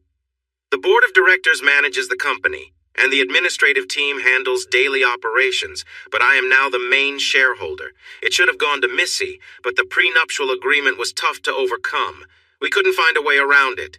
Dad lost his shares because of his actions. The shareholder agreement protects against any illegal activity that could harm the business. The shares go to the next of kin, which should have been Cal but came to me instead. You're also the CEO, Crystal added with pride, holding her sister's gaze. She's too shy to say, but the board chose her to take over Dad's position after she insisted on changes to the rules to prevent this from happening again. Greg looked at Candace, surprised. She smiled at him and bit her lip. That's amazing, he said, beaming. Is this something you wanted to do? Her smile grew wider, and she nodded. There is a lot of good we can do for the community that the company used to support before my mother passed away. Daddy stopped wanting to help others after that. Pete came back with the pump and helped Tim blow up the game ball until it looked good as new. They kept touring the area and ended up on the deck behind the building. They could see the pool, the garden, and a large lawn. That's a lot of grass to cut, Tim said. Yeah, it's almost as big as a football field, Pete replied, then ran off into the darkness. Tim exchanged a funny look with Greg, then shook his head. Suddenly they heard a loud noise, and Byron appeared from the shadows of the pool house, moving quickly toward them. He was holding something in his hand. He didn't seem well. His hair and beard were messy, and his clothes were dirty. Even from a distance, he had a strong, unpleasant smell. His eyes looked wild as he focused on Candace. I knew you'd show up, he shouted with a strange smile. You've been staying in the pool house? Greg asked, looking for a way to calm Byron down. What? No. I heard she was at Everling's banquet hall, so I came here to settle things, Byron said, ending with a nasty grin. I can't believe you still have people around here looking out for you after everything you've done, Greg said as he moved in front of Candace, making Byron growl. Tim pulled back his arm and threw the football right at Byron's head. It hit him with a funny doink. Byron staggered, his head snapping to the side, but he didn't fall or drop what he was holding. The football bounced off Byron's head and flew toward Greg, who instinctively caught it and held it close. Seeing Byron start to focus on Tim, Greg moved away from Candace and Crystal, trying to keep Byron's eyes on him. Ha! Greg shouted. I can catch anything thrown my way even when it hits an old grump, he boasted, tossing the ball up and down. Byron shook his head to clear his thoughts and aimed in Greg's direction just as Pete rushed in from behind. The loud noise echoed as the football burst. Pete tackled Byron to the ground, and the older man hit his head on the patio.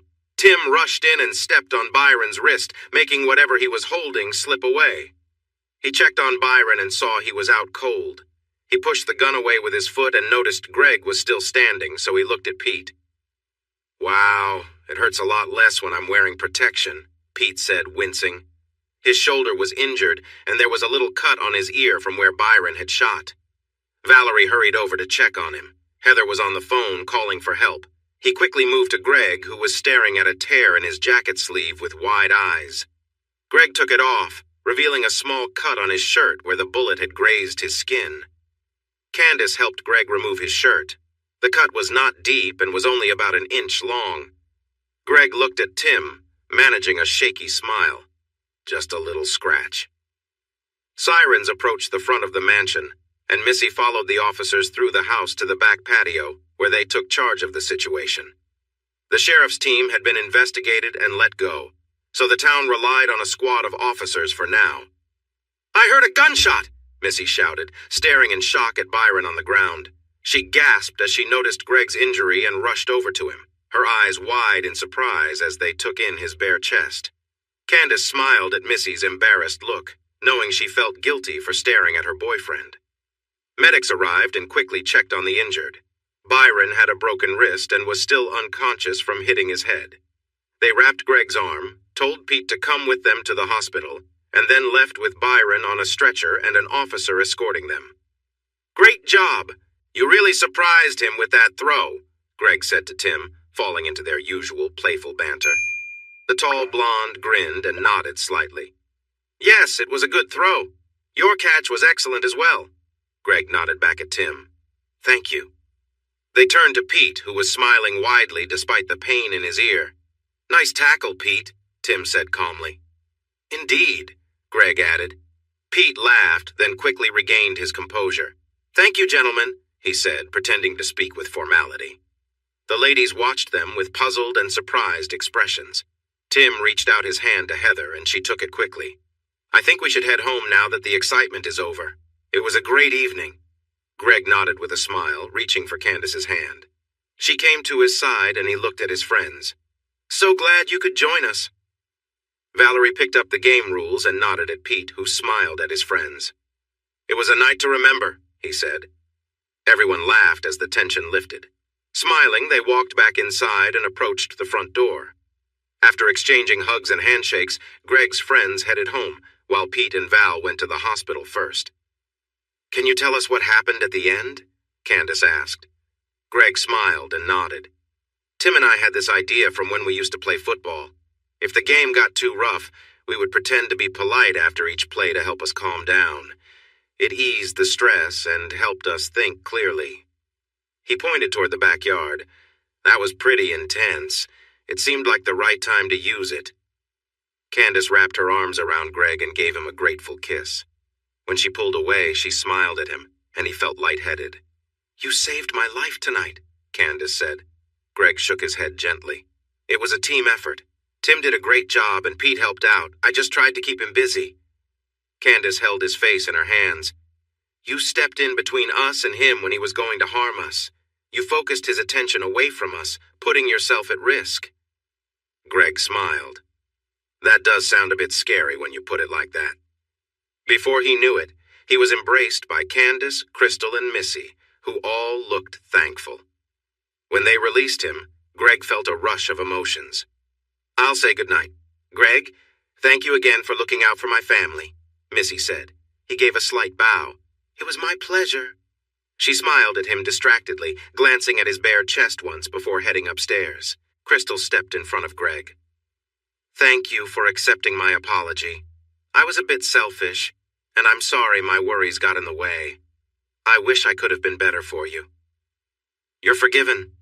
I'm glad you're taking responsibility," he replied with a smile. She nodded sadly. "Good night," she said as she went up the stairs. Then it was just Candace and Greg. She took his hands. "I've been looking forward to this night for so long," she said with a shaky voice. Greg felt a bit nervous too. "Are you sure it's all right for us to be together upstairs? What if they hear us?" Candace grinned. "Do you think we'll be loud?" He smiled back. "I hope so." She went up the stairs, pulling Greg along. When they reached her door, she looked back at him nervously before leading him inside. He stepped into the room as she closed the door. A desk lamp bathed the space in a soft glow, showing a well-decorated room with a feminine touch and a large canopy bed. Greg admired the decor and noticed it was a bit messy, with a skirt on the floor. Greg turned to her and smiled warmly. "It's you. You look so lovely," he said with a gentle sigh. Candace moved into his embrace, and they shared a kiss that left them both smiling. She led him carefully toward the bed, but his foot brushed against something on the carpet. Glancing down, he noticed a faint mark. She saw it too and looked a bit embarrassed. "No one cleaned the carpet after Cal. Got aggressive," she murmured. "I managed to stop him, but he fell here." Greg reached out, lifting her chin so she'd meet his gaze. "I'm sorry you went through that, but I'm proud of how strong you are. I'm really glad you're here with us," he said, his voice soft. Candace gave him a grateful smile and pulled him toward the bed. They lay down together, smiling as they settled comfortably. Greg gazed at her with admiration, noticing her unique beauty and strength, and he teased her lightly, making her laugh. "Your laughter is the best," he said warmly, enjoying the happy moment. The two shared a quiet, gentle embrace, each feeling grateful to be together. Greg looked at her warmly and sighed. "You're beautiful." Candace felt herself blush but couldn't stop smiling. She moved closer to him on the bed and they shared a laugh together, enjoying the warmth and joy of the moment. Greg settled beside her, and they lay there quietly, holding each other close.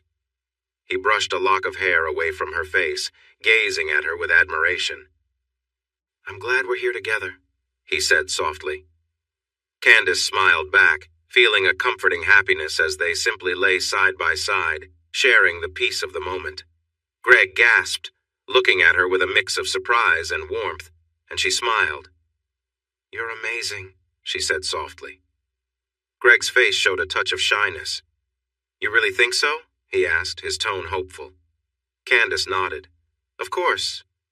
I think every part of you is special, she said with a grin. I want to make you happy. He chuckled softly, touched by her enthusiasm. Oh? And how would you do that? She thought for a moment, then replied, I just want us both to feel close and happy together. Greg's eyes softened. I'd really like that too, he whispered. With a gentle smile, she reached out, holding his hand, and they stayed close, enjoying the quiet, shared moment. Candace felt a wave of excitement as her heart raced, and she looked up at Greg, who was smiling warmly at her. Come here, he said gently, and she moved closer, wrapping her arms around him as they shared a warm embrace. Greg looked at her, a spark of joy in his eyes. They stayed like this for a moment, both feeling the closeness, happy just to be together.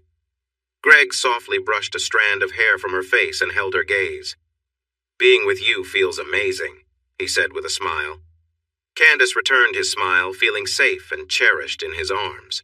They shared a peaceful moment, simply enjoying each other's presence, both grateful for this connection that made them feel so alive and happy. Candace's sudden outburst of joy made Greg smile in relief as they held each other close. She wrapped her arms around him tightly, her heart racing from the strong emotions flooding through her. In that moment, what she cherished most was the overwhelming sense of closeness and trust between them. It was a depth of connection she hadn't expected but had longed for more than she realized. As she looked up, she saw Greg's warm smile and heard him say, I love you, Candace. He leaned in, pressing a gentle kiss to her forehead. Hearing those words touched something deep within her, and unexpectedly, tears filled her eyes. She hugged him tightly, resting her head against his shoulder. Greg stroked her hair gently, surprised by her tears. Hey, what's wrong? He asked softly, his voice full of concern. Did I say something that upset you? Candace shook her head, unable to speak for a moment as she worked through her emotions. Finally, she managed to say, These are happy tears. Relieved, Greg looked into her eyes. I'm glad, he whispered. But what brought them on? It seems like this meant a lot. Candace took a steadying breath and admitted, I felt so alone for so long. Greg remembered how she often kept her real thoughts hidden from others. He realized that deep down, she'd been searching for genuine love and acceptance. I love you, Greg, she said, her voice sincere. Greg felt a warm rush of happiness at her words as they both relaxed, basking in the quiet joy they had found together.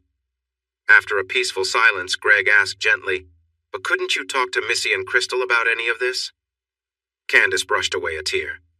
I wanted to, but whenever they tried to be kind to me, Dad would punish them. I kept my distance to keep them safe. Greg's expression softened with understanding, realizing just how much she had endured alone. I had no idea things were that difficult for you. He kissed her again softly, as if to reassure her that she was safe now. They shared a gentle smile, finally feeling at peace. You still look big, even when you're not excited. He remembered Heather's accidental comment, which showed him that Crystal had shared too much about their closeness. This memory no longer made him feel angry or let down. He had accepted that some people share private moments with their friends. Maybe he was the strange one for not wanting to talk about it. Does that bother you? He asked again. She shook her head, her eyes sparkling with excitement. So, you like big guys? Greg said confidently, watching her eyes widen as she smiled and nodded. Suddenly, there was a loud bump at the bedroom door. They exchanged glances before Candace jumped out of bed and hurried to open the door. Crystal, oh! Candace gasped as she saw Missy on the floor, trying to pull up her pants, looking very embarrassed. There was something next to her on the floor. Greg went to the door with Candace, holding his shorts to cover himself. Missy, why were you outside my door? Candace asked softly. I'm sorry, Candace, I'm so embarrassed, Missy said, covering her face with her hands and starting to cry. Candace looked at Greg, who silently offered to leave, but she shook her head. He stared at her with confusion as she knelt beside Missy. You felt lonely too, haven't you? She asked kindly. Missy peeked at Candace from behind her fingers, her eyes filled with sadness. She nodded. Dad was often mean to you, Candace continued. This broke Missy's composure again, and tears streamed down her face. I'm so sorry, Candace. I wanted to be a good mother to you, but Byron was always so angry when I tried. The last time, he hurt me badly. A shudder ran through her. She looked at Candace with pleading eyes. Can you forgive me? I'm a coward, and you have been so strong. There's nothing to forgive. I know what you went through with him. I didn't want you or Crystal to suffer because of me. He was the one at fault, Candace said kindly as she took Missy's hands. Dad is gone now, so you can start fresh. You can meet new people. Missy's lip trembled as her tear-filled eyes met Candace's. No one around here wants to be my friend because of him. Byron married me just so he could show off, and I'm ashamed to say that's all I've ever been. My mom put me in beauty contests since I was little, and I've relied only on my looks. I don't have any other skills, and I'm scared I taught Crystal to think the same. She took a few shaky breaths, trying to hold back her tears. I don't know how to begin anew, and I can't afford it because I have no savings. Byron made sure I depended on him. Candace sighed and kissed her forehead. Please know you are always welcome here. You're my family, and I care about you. Missy hugged Candace's hands and pressed her forehead against them, tears rolling down her cheeks. Candace exchanged a worried glance with Greg. He nodded and tilted his head toward the item on the floor near Missy, silently asking what she had been doing by the door. Missy smiled at him and nodded, but then paused as she looked at Candace. She caught Greg's gaze, glancing at the item he was holding. He looked down, then back at her, a worried expression on his face. Missy, let me help you back to your room. We can talk more in the morning, Candace said gently. Missy nodded and managed to stand up, feeling embarrassed. She bent down briefly to gather her things as she noticed her toy lying on the floor. She quickly picked it up and squeaked in a mix of surprise and shyness. Candace wrapped her arms around Missy, guiding her down the hall while Greg stayed behind. When Candace returned, she closed the door softly and hugged Greg tightly. Pulling back, Greg studied her closely. What's going on in that head of yours? Candace smiled, kissed him, and led him back to bed, taking the item from his hands and letting it drop to the floor. They settled on the bed, lying side by side, facing each other. You love me? Candace asked softly. I do, Greg replied right away. She smiled back at him. I love you too, she said, giving him a gentle kiss. While I was away, we never finished our talk about your plans after graduation, she mentioned. I'm going to help with the family business, but what are your plans? You said you were going to the local college? Greg nodded, his gaze warm as he looked into Candace's blue eyes. Yes, I got accepted into their computer sciences program. I want to study data security. Are you going to work with your dad? She asked. No, his job requires too much travel. I don't want to be away from home like that. It would be tough on Mom, Greg admitted. Candace smiled and nodded. You want to stay home while you go to college to keep your mother company? Greg observed her closely. That was my plan. Is something bothering you? No. I care about your mother and I want her to be happy. I had never thought about how challenging it must be for her when your dad is away, Candace confessed. Greg could tell she was thinking deeply, but he didn't quite understand what was on her mind. Her eyes met his again, and she smiled shyly. There's a lot of loneliness, and only one Greg. His eyebrows lifted in surprise. I was planning to ask you to move in with me while you went to college, but now I realize that wouldn't be fair to your mother, she said with a sad smile.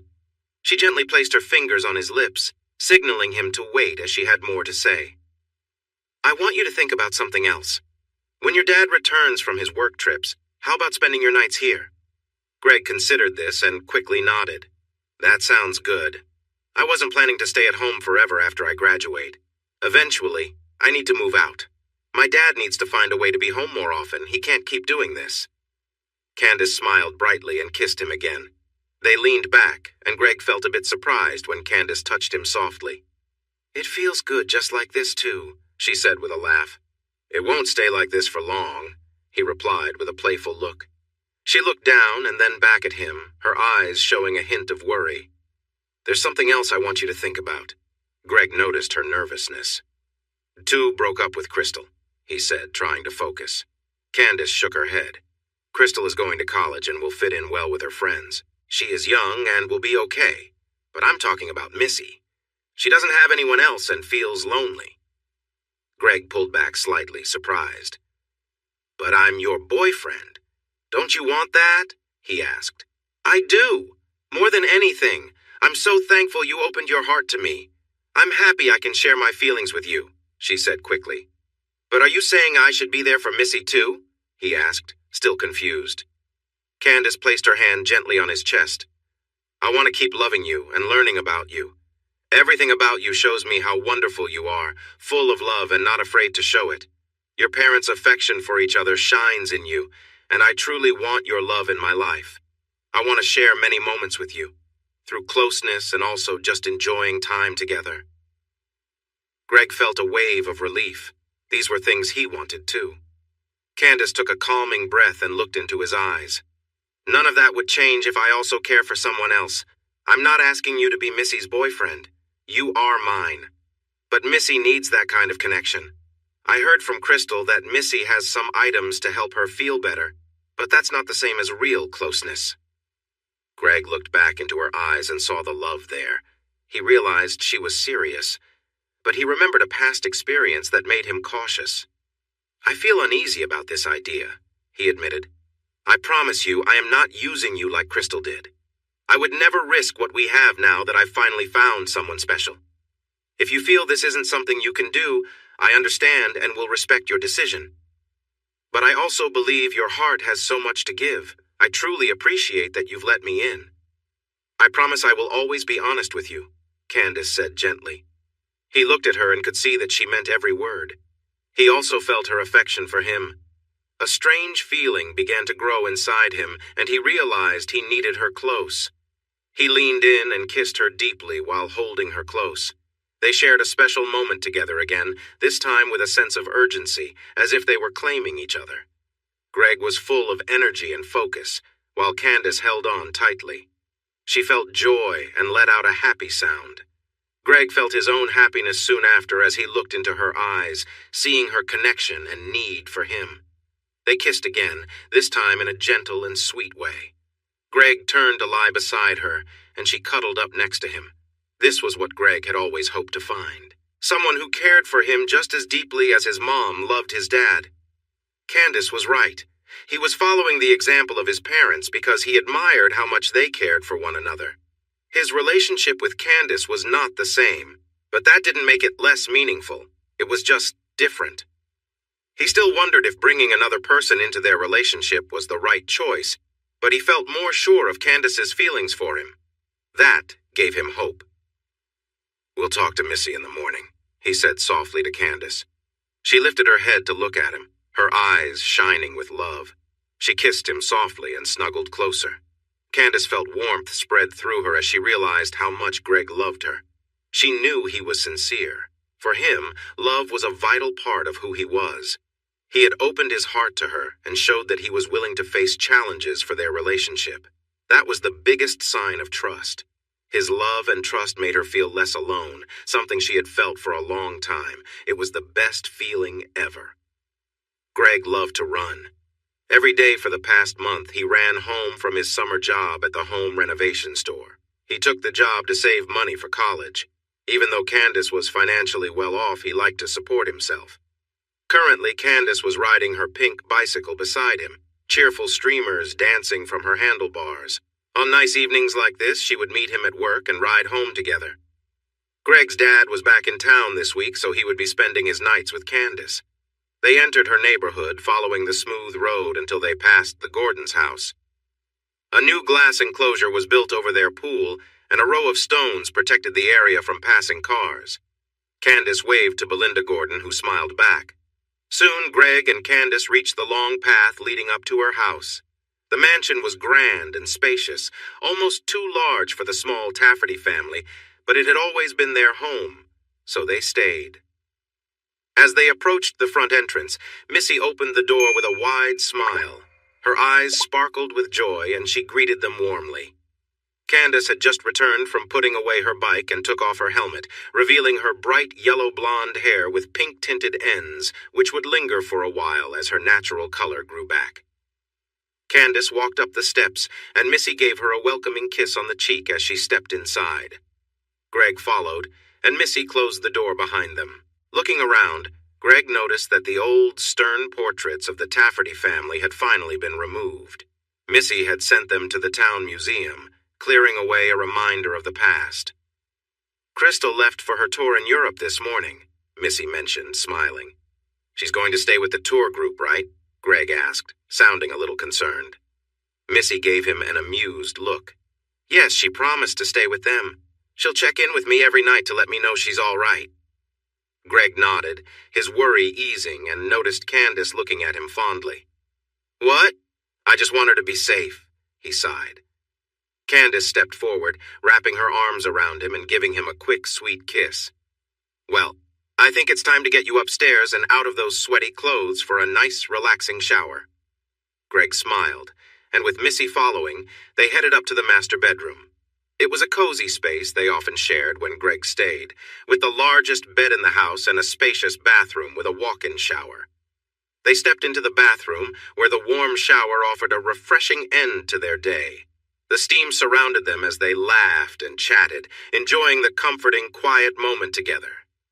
He wasn't sure why she enjoyed that so much, but it still felt nice for him, and she seemed happy, so he didn't mind. Candace turned his face and kissed Greg deeply. She looked excited as she pressed close to him. He held her gently, feeling a rush of warmth. Pulling back, she looked into his eyes with an intense expression. Let's make this fun! Greg noticed Missy react to Candace's words. With a smile, he helped Missy to her feet and turned her to face the wall.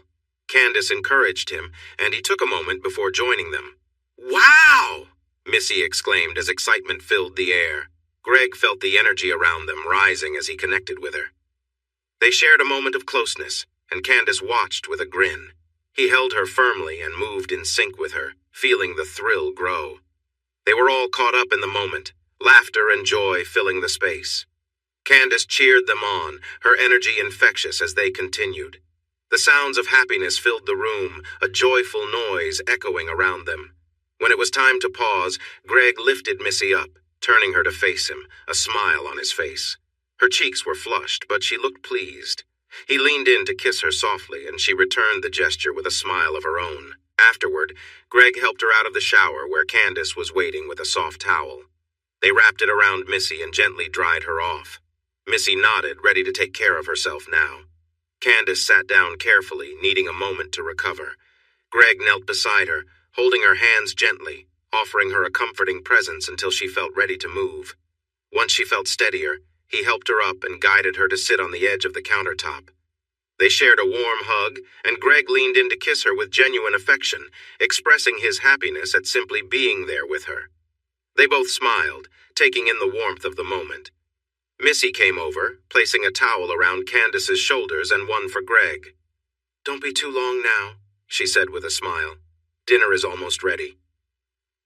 As Missy left the room, Candace and Greg exchanged a warm look, enjoying the peaceful, cozy moment. He leaned down, giving her another gentle kiss, which left them both smiling. I love you, Mr. Hughes, Candace said softly, her eyes bright with happiness. Greg's grin widened, his heart full. And I love you, Miss Tafferty. They dried off, sharing quiet laughs and happy glances as they readied to head down for dinner. They knew Missy would appreciate their company and didn't want to keep her waiting. This new life arrangement was bringing them all closer. Greg was able to spend time at his own place, often with Candace there to keep him company, and Candace had formed a close bond with his mother. They genuinely enjoyed each other's company, which made Greg all the more grateful for the way things had turned out. Candace had found new friends in the community, too, which was a big change.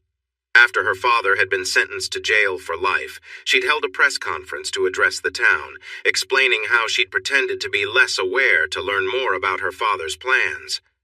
Most people understood and accepted her, and although a few held on to old grudges, there was no longer any threat in it. Candace and Greg shared a look of gratitude for all they had now, then headed down to dinner, feeling lucky to have each other and a brighter future ahead. She shared how acting that way helped her see how defensive and unkind she had been before. Now, listening and accepting others made her feel much better. It helped her become a better person. She thanked everyone for their kindness. Greg thought some might not deserve that thanks, but he decided to let it go. The head nurse at the hospital, Margaret Stewart, became Candace's main supporter. She was strong, but she had a heart of gold. As CEO, Candace started to bring back the community support projects that the company used to fund. The county was starting to benefit again from their main industry. She loved her work. Sitting across the table from her, Greg looked into Candace's eyes and saw her love for him shining back. It filled him with so much happiness that he didn't know how to express it. He glanced at Missy, who was sitting at the head of the table, and noticed she was looking at him with warmth in her eyes. He wasn't sure how to respond, but offered her a friendly smile as he felt his cheeks get warm. She let out a soft giggle. His gaze returned to Candace, who was smiling joyfully. She was enjoying his shy reaction. Such a tease. After dinner, he planned to have some fun with both ladies until they couldn't take it anymore. He shifted a little as his pants felt snug. Laughter erupted from the women.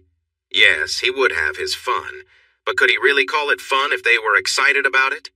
Hey everyone! Thanks for watching. Don't forget to subscribe and turn on notifications so you won't miss any of the exciting stories we have coming up. What do you think about the characters in this story? Let us know in the comments. We'd love to hear from you.